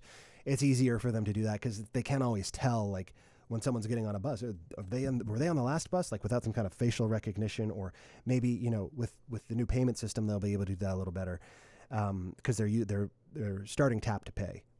But you can see here, so this line is 2022, this line is 2023, this line is 2024, and you can kind of see this, this trend here, up, up, up, up, up, up, up, up, up. It's been going up the last 3 years. It's been going up. It is not at pre-pandemic levels yet. Last I checked, it was around 80%, and I don't know if that's still accurate, but it's probably like a bit above or a bit below 80%, somewhere in that range. But it is going up. More people are riding the bus. More people are using transit in Austin. So perhaps, on this trajectory,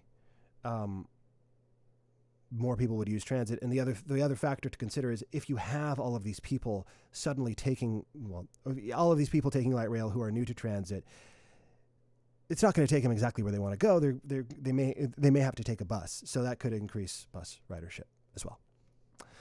Wow, that was so much fun. I'm not done yet, though. I hope that my my editors don't kill me for going well over. We had talked about doing 30 minutes, but I got a lot to get to here, and people are still watching. So I just wanted to do one last thing while my voice is still working. I wanted to do a walkthrough of this system. What is happening? What is actually happening on the street? What would light rail bring if this actually gets built? If it survives the Texas legislature and survives the lawsuit and survives, the Trump administration funds this, what would happen on Austin streets? I think that is one of the most important questions. So this is divided into different sections, and we're going to start here up north at 38th Street. So now you can look at these docs yourself. Again, they're on the website of the Austin Transit Partnership where I showed you at the very beginning. You can just go here, and what I'm about to show you are these two. And we might just zip through them a little fast, but I did want to get to that because I don't know. I think it's relevant, and it'll be somewhat helpful for me too, just to remind me of everything. So one of the things I've done here is I have, okay, those aren't open, so I'm just going to open it on the website. One of the things sorry, you're not looking at the website.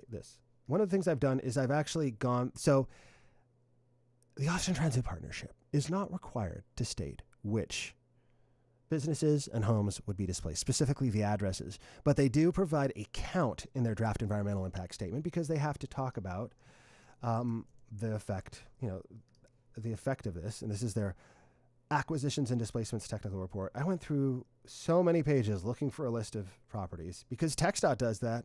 They did that with the I-35 project. They listed the specific properties that would be displaced. This walkthrough, by the way, is not just about displacements. I want to talk about what actually is happening, but I bring this up for an important reason. Because they wouldn't tell us which properties are being displaced, but they show it in the map. It's public information. You just have to take the TCAD ID and put it in the Travis County Central Appraisal District's website to find out who owns the property and what it is. I mean, I don't know. I think it's for transparency. It's important to let people know, but they didn't. When I asked them about this I don't have the cut pulled, but I did ask Jennifer and Jennifer Pine and Lindsay Wood about this at the open house. I showed you the clips before. And, Jennifer said, it's private property information. We don't want to put that out there. Okay, maybe I can understand. They're not required to yet. Once they start doing stuff, they have to. But just to give you an idea of the property displacements, so basically the number is 64. There's a lot of different ways to read this, but when you go to the table that they have at the very beginning of their EIS, and they talk about the effects of this. They're saying up to 64, I believe, is the number. Please don't be wrong, Nathan. Up to 64 businesses, and up to 4 single-family homes, depending on which design option they do. And before I do this, let me just see if there's any questions here. All right. Oh, sorry. Let me hit some of these questions real fast, and then we'll get to the walkthrough. The Texan Rhino says it might be best to check cost against other tram-like systems. Metros are going to have higher costs for all. Great point. And I am not an expert on that, and I don't have the expertise. I got to find someone to do a cost per mile story, which I have not done. So I'm just kind of roughing that out just to give an idea. JT Burgess, what's the difference between light rail and commuter rail? That is a story I am working on, and there's a bunch of differences. Mainly, okay, so commuter rail is on basically separate right of way. Like think about your freight train. Like the train lines, the existing train lines in Austin, it's a separated right of way typically. Whereas light rail is often on the street, or very or maybe elevated sometimes. Maybe it goes beneath the street for a little bit. And that's the other thing that's important to point out about the comparisons here with the Transit Cost Project, which I don't know. Oh yeah, with the transit cost project, is these are not all light rail systems. So let's see what we got here. Hopefully we haven't quite reached moody saturation quite. Sorry, Nathan Peters with a funny joke about the naming rights of the caps. I wish I had the chat up. Okay, I'm an hour plus late. LOL. Can you go over the locations again? Yuri, we're going to go over the locations in depth right now. Let's get into it. And if you're watching this on Twitter or X, this is also on YouTube, youtube.com/@KUTNathan, or you can go to KUT's YouTube channel. But I'm trying to build up my subscribers. Let's check the subscriber. Let's check my subscriber count. We got 35. Wow. And I've been streaming for an hour and a half, and 5 people are still watching on this. I don't know how many are watching elsewhere. But, I'll do this even if I'm all by myself. Just going to check on Twitter or X, whatever, if there's any questions. No, it's just, okay. So, all right, we're ready. Good to go. Let's go. Let's do it. Hurry up. Okay. Jeez, I'm getting to it. Let's look at these conceptual drawings. These are the conceptual drawings. These are the maps. This shows where. Now, important to note here with these maps, this is showing the base design. This is not showing the sort of changes that ATP wants to do. Now, keep in mind, ATP is working on this design, changing it and modifying it, and they're still modifying it. So probably what they have now is going to be different than, they're sort of tweaking things. So it's definitely different than this. So this is there may be some changes to this design, but I just want to give you that caveat because I want to dive in here a little bit and get a closer look. So let's go down and let's see if we can find 38th Street. This is, again, look at this. It takes forever to get through this. 38th. So I actually do have a walkthrough, and while I find this, this is where the light rail line would start. This is what I'm looking for in the maps. Is 38th Street. 38th Street and Guadalupe. All right, 38th and Guadalupe. That's where it's supposed to start. And right there is the plan is to build a park and ride garage, a parking garage with, I believe, 300 parking spaces. And that will require the raising of these businesses. Of course, they're entitled to their compensation under the U.S. Constitution, the Texas Constitution, federal law, and state law. You can take people's private property for it's eminent domain. I'm sure you may have heard of it before, especially living here in Texas and with all of this stuff going on. So you know what? I'm having a hard time finding 38th and a half Street because I know it was in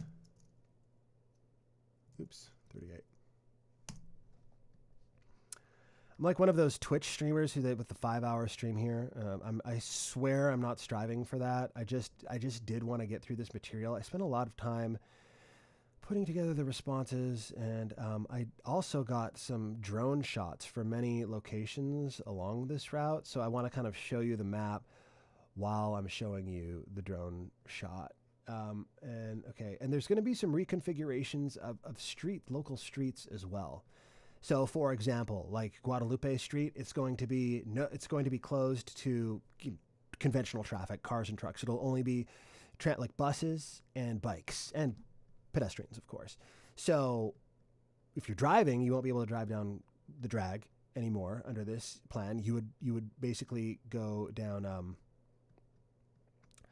Nueces, which is going to be converted to a two-way street. Now, the city's been talking about making the Nueces a two-way street for quite some time now, and every now and then this guy on Twitter asks me, hey, what's going on with this project? And I am reminded, oh yeah, I forgot about that. And I ask the city, and they will say, oh, we're just doing this and that, and it's been delayed a little bit, but they have made some progress in that regard. And okay, here we go. They have made some progress. So I'm going to go back to my maps here. So what we're looking at is, I'm going to do the walkthrough. I'm going to add on the fly here, add my Firefox to this scene. By the way, if any of you are like pros at live streaming, I would very much welcome your feedback. No, I didn't want that. I wanted, okay, whatever. I'll just go back and forth. So, what scene is selected? All right. So move this there. All right, so we got our walkthrough with my slides here, and I do not want this to reset every time This is live radio, folks. This is live. We're just doing it live. Pause when visible, unpause, stop, unpause when not visible, manual. Okay, so this should not be going back and forth when I flip back and forth. What if I can just add this to this? Go boom. Yeah, I can. Okay, so here's the slideshow. I can turn this off and on. Slideshow, 38.5 Street. Boom. Here is the schematic. Sorry, 38th Street, not 38.5. This is the station right here. You can see the station would be at just north of 38th Street, and this green area is the right of way. And it looks like there's a I think there is a traffic light at 39th right now. Correct me if I'm wrong. I don't go around here a lot. So anything thatched here, 214626. We're going to break some news here for you. I have been going through painstakingly, block by block, 214626, to look at which properties would be raised because, again, ATP did not want to put that in their EIS, and they're not legally obliged to, but agencies do that sometimes in the interests of transparency. This is University Car Wash and Vehicle Inspections, according to the Travis County. I believe that's what this is right now. Sorry, the Travis County CAD does not have that business name. They just have the owner, which is Ryden or Hyden Partners Limited. That would be demolished. You can kind of see here. I'm going to look at the legend. Let me make sure you can see this. As I scroll over, it's not letting me show you. There we go. Oh, well, let me show you. I got to select the other thing. Boom. Okay, so you can see the legend here, and this purple line is.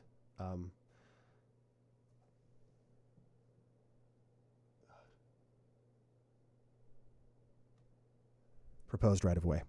So this would be the new, looks like proposed right of way. Okay. We're looking at, see all that? Yeah, you can. Okay. Let's go down. We actually have to go up, and we're just going to cruise on down the road here. Here's 38th Street.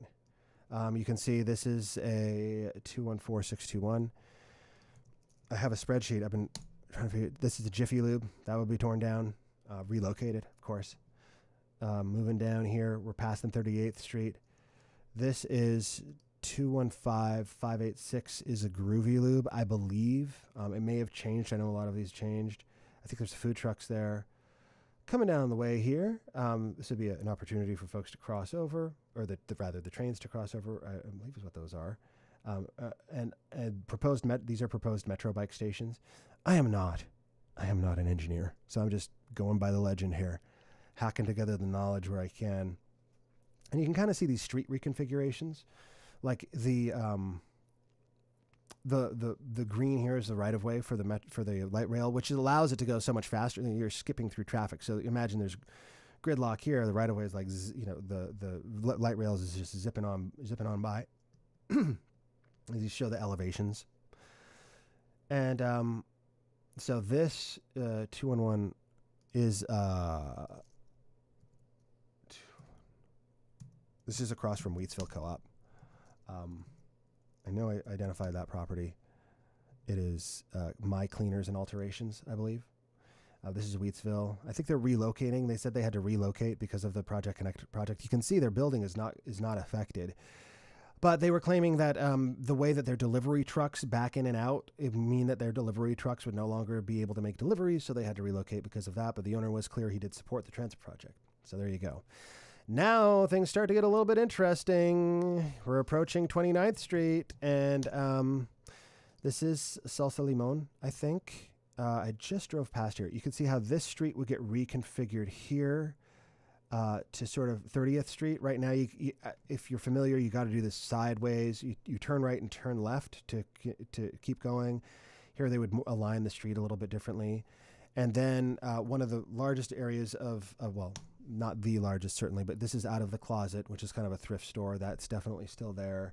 Let's move up to the next frame here. This is where the light rail would cut through all of these businesses, which is Kebabzi Mediterranean Grill and Phoenician Resto Cafe. By the way, I should say, I did ask ATP, are you letting people know about all this? They said that they have reached out to the property owners. They said, but what about the people leasing these businesses? I mean, don't they have a right to know? And they said, well, we've just been reaching out to the property owners. Again, they're not legally required at this point to notify the people leasing the businesses.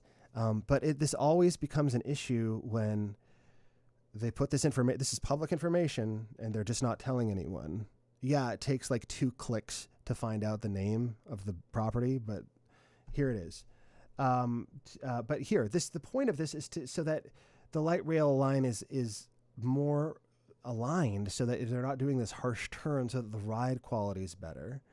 And also, I believe it looks like to keep the road going straight here, they want to have Guadalupe kind of come into Nueces here, so the cars won't be driving down Guadalupe. They're going to come down Guadalupe, and then this will be, I don't know if you can see this, these lines coming down here and then going down Nueces, which will be a 2-way street.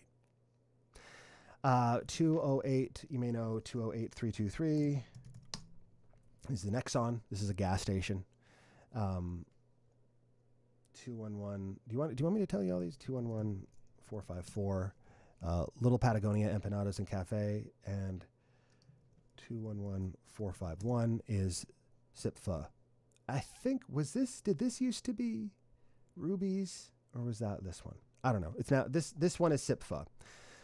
So here we go. Look at this, Dirty Martin's. Okay, this was Dirty Martin's was one of the businesses that was going to be relocated in the initial plans. This is the intersection we're looking at right now. We're looking south. You can kind of, well, you can't see downtown Austin in this one, but this is a drone photo. These are the properties in the middle here. The center middle are the ones that would be displaced. There's the Exxon, and you can see this triangular shaped building is Dirty Martin's. Now, Dirty Martin's has been around for almost a century, since 1926. And they make fries and burgers, decent burgers. I've had them before. I enjoy the food there. And it became, I would say, I don't know, a lightning rod, or the idea of relocating Dirty Martin's, as you probably know if you've been following this, it was became an organizing space. Like Save Dirties became a rallying and sort of anti-Project Connect rallying cry. In fact, Dirty Martin's is a plaintiff in the lawsuit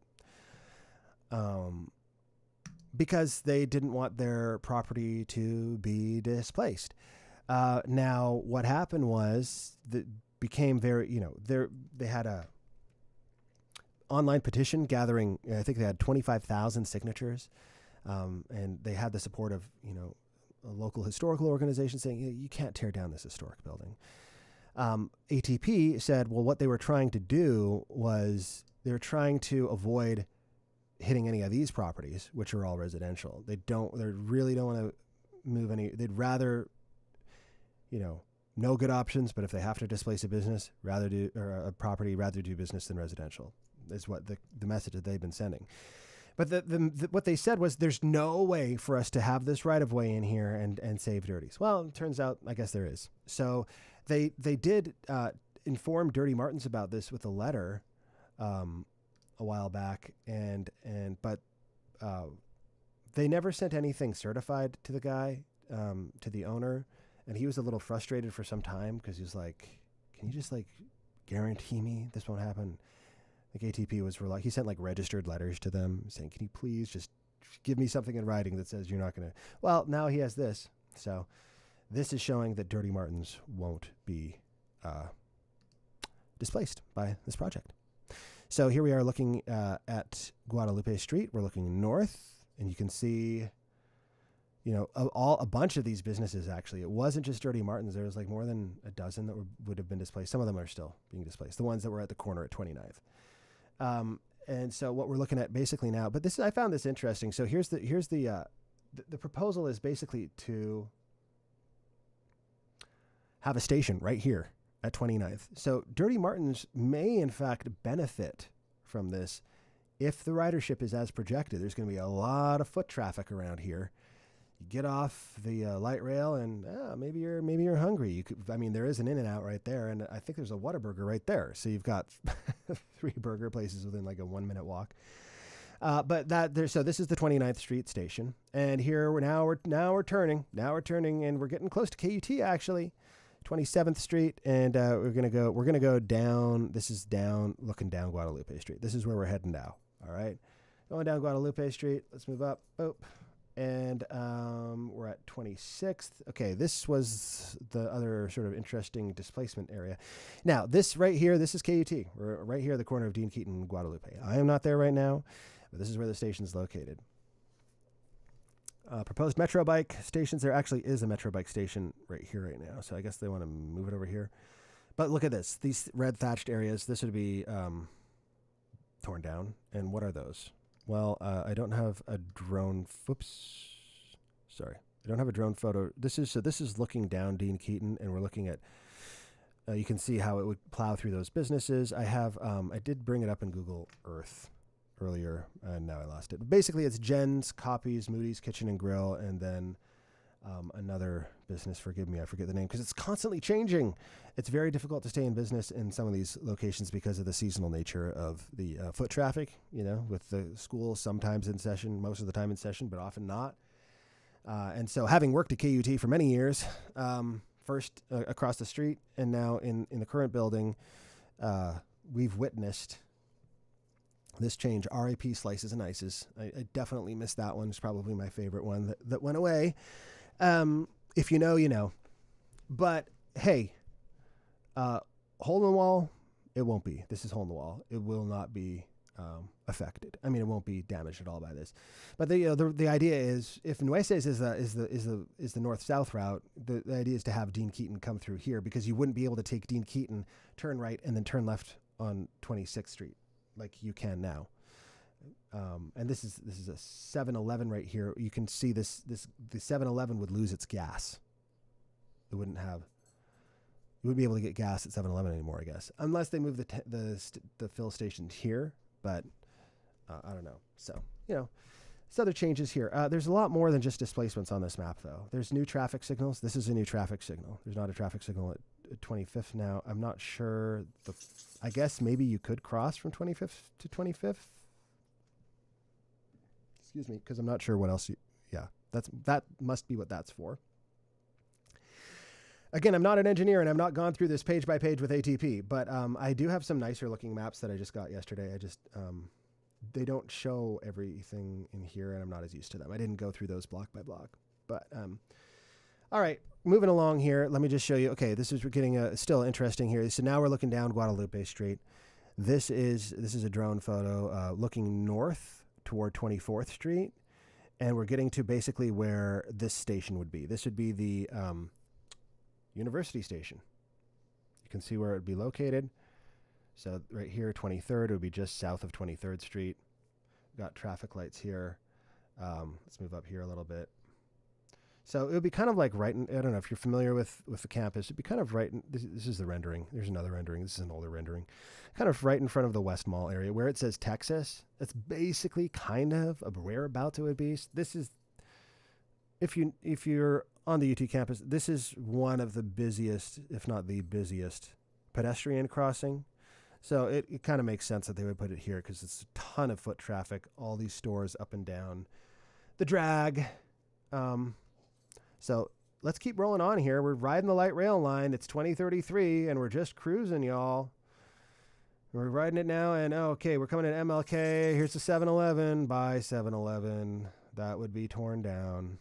The 7-Eleven at MLK and Guadalupe Street. Keep moving here. Let's roll on. I'm going to pick up the pace here. I mean, this is supposed to be high frequency rail, right? We're in the right of way. We're not stuck in traffic. We don't have to go so slowly. Here's another station. Boom. 15th Street. Do I have a drone photo of that? No, but I will get to this one. Okay, so 15th Street. And there's a station north of 15th and south of 15th. The one north of 15th would be the northbound station. The one south of 15th would be the southbound station. A lot of people work around here because the Texas Capitol Complex is nearby. A lot of government buildings, high-rises, office towers, stuff like that. A lot of people are in this area. And now, as we come down here, this is one of the design changes that's not reflected in this map. But basically, ATP wants to put another station here at Wooldridge Square, which you can see right here. Well, kind of. The green part at the bottom is Wooldridge Square. Here's Wooldridge Square. There was a giant shadow cast by this building, but to the left, that's Wooldridge Square. And I think I know the concept here was that they heard a lot of concerns from folks that, the map, there was just like way too big of a gap in their downtown where there's a lot of people. And so if you're like, what if you're between, let's get Acrobat for a second. I didn't lose my spot in the slideshow, but UT 15th, and then the next one wouldn't be till way down here. So that'd be quite a hike when there's a ton of people working in this area. So anyway, that's the rationale behind that, behind putting it at Wooldridge Square. Again, not guaranteed that they're going to do that, but that's what they're recommending in their plan, and that's probably what they're going to do. Let's be real. Okay, back to our walkthrough here. We're just cruising, man. Just like, and I think let's just imagine it's 2033. We've got Wi-Fi, and we've got our like VR glasses on because it's 2033, and so we don't have phones anymore. We have glasses, and we just kind of, the world is, our everything is projected on the world, augmented reality. Sorry, I don't know what I'm talking about. Metro bike station here. Yeah. So anyway, Wooldridge Square Station. Keep rolling on down here. West 11th, past 10th. Oh, there's Wooldridge Square. What am I doing? That wasn't. This is not Wooldridge Square. Sorry. I've been going on for 2 hours now. Okay. Mario Garza, thank you for presenting details. First time commenter, long time listener. Do you already go over an overview of the whole project layout? That's what we're doing now. Mario, if legislature stops funding mechanism or feds decline, what happens to the tax increase that was implemented? Does it get rolled back or does it get reduced? Fantastic question. I have wondered that myself. And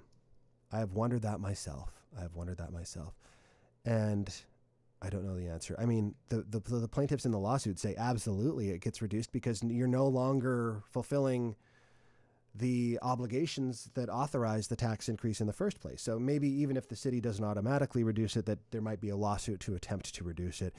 Or maybe there'd be another bill from the Texas legislature to reduce it. I don't know.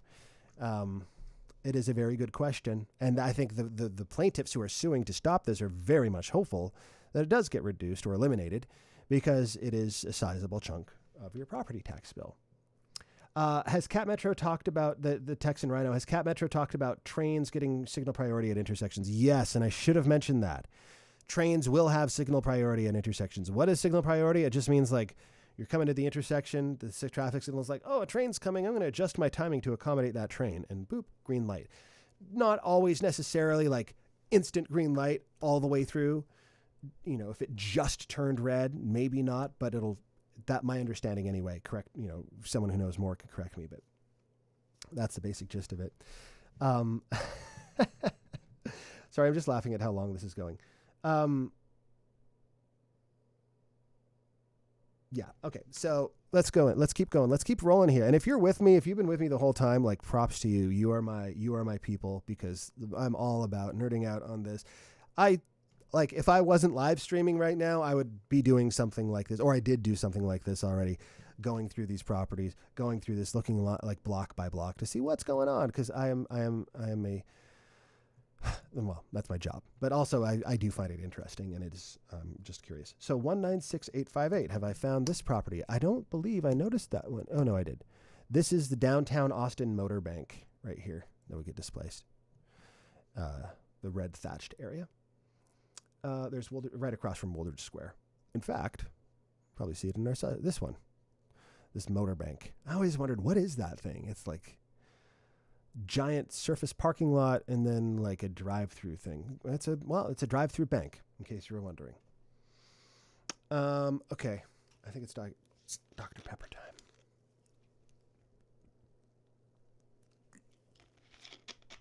I just my editor, who is very smart and very good, is suggesting I might want to wind this down. Andy, I have to go through the map first. I will do it fast. And then I'm going to start answering questions on I don't know. It's maybe not the best for our audience to have these mega videos, but maybe it is for some of y'all. Put a message in the chat if you think I should keep going, and put a message in the chat if you think I should stop. Andy, I'm leading an insurrection now. An insurrection against you to keep this going. Sorry, I'm not trying to be too glib here. It's been a lot of talking, and I can't believe I've lasted this long. But I just want to get through this one thing. I'll tell you what. We're gonna do it on fast mode now, because I could be here all day. Okay, coming down here, past Republic Square, and then it actually turns from we're switching our orientation now. It turns from Guadalupe onto 3rd Street. So up is south, and 3rd Street, coming down 3rd Street, station here at Congress. I actually have some photos of that. No, that's not it. What's going on? All right, forget that. All right, I'm just going to whip through. Forget the drone photos. Coming down here at 3rd Street, boom, and 3rd, turning on Trinity. Now, I did want to mention this because this was another change. It's not, initially the plan was to cut diagonally through this building, which improves the ride quality because you're not doing a right angle turn. You're just going straight diagonally through this, and it was going to be a project in cooperation with the developer of this, but it didn't turn out, and I haven't had a chance to really look into why, but they're leaving the door open to it. I guess they weren't able to reach a deal with the developer. So, and they maybe have a station inside there, but right now the plan is to put it back out on the street here. Cesar Chavez Station would be on Trinity, just south of 3rd. Okay. And then stretching down here to Cesar Chavez Street, we move, and now we hit the bridge. And this is going through the Waller Creek Boathouse, and then bridge over Lady Bird Lake.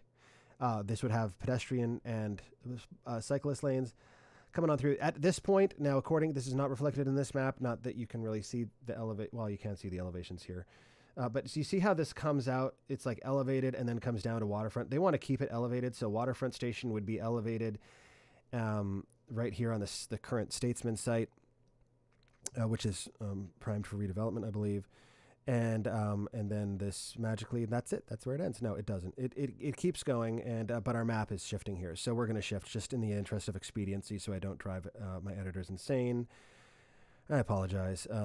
Station here, South Congress Station. Why is this messing up? Come on now, it's not showing my slides. It's just showing all the wrong slides. Oh, yeah, because it took me back to the beginning.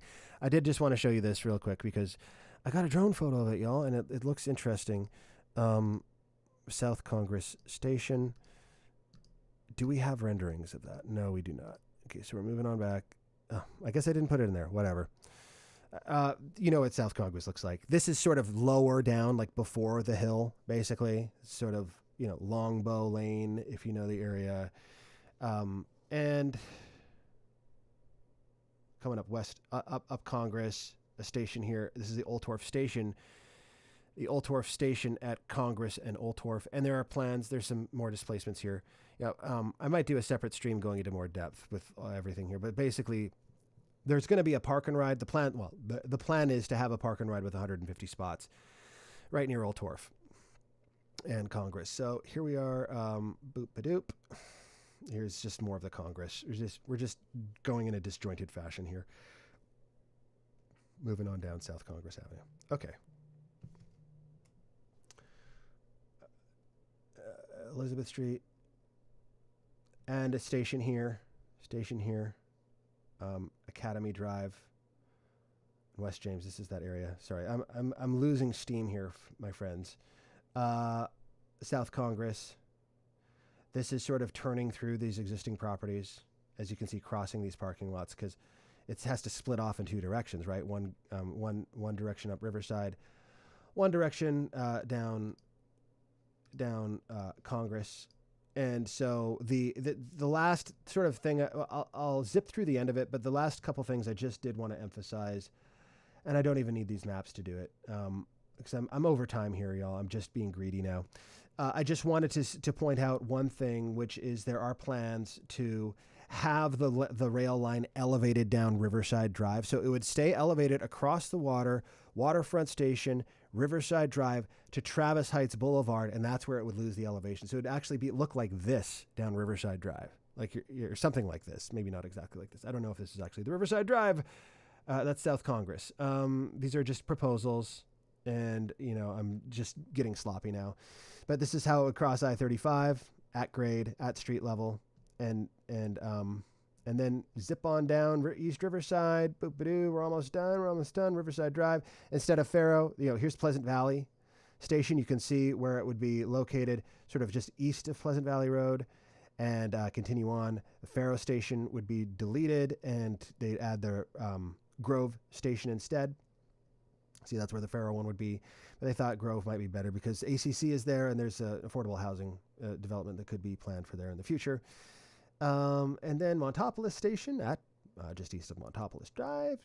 Coming on down and finally arriving at Yellow Jacket Lane. And then going off to one last thing. I swear this is the last thing for real, is the operations and maintenance facility would displace most, I think about a third, not most, but a third of the businesses. And this is on Airport Commerce Drive. I can't find the rendering, but basically Airport Commerce Drive. So we're going to have more reporting about that. I'm going to have a lot more on this. If you stuck with me through this, much respect and thanks to you. Please leave a like. Please subscribe. Please consider supporting KUT so we can do more reporting, more journalism. KUT.org/donate. And I just thank you for hanging out with me for this long stream. I've never done one this long before, but it's been fun. And give me feedback. Let me know. Is this too insanely long? Is it not long enough? What would you like to learn more of? What would you like to learn less of? Did you like my French Bulldog? Stuff like that. Any feedback, any constructive feedback would be fantastic. Thank you so much. Have a wonderful day. I'm Nathan and Bernier.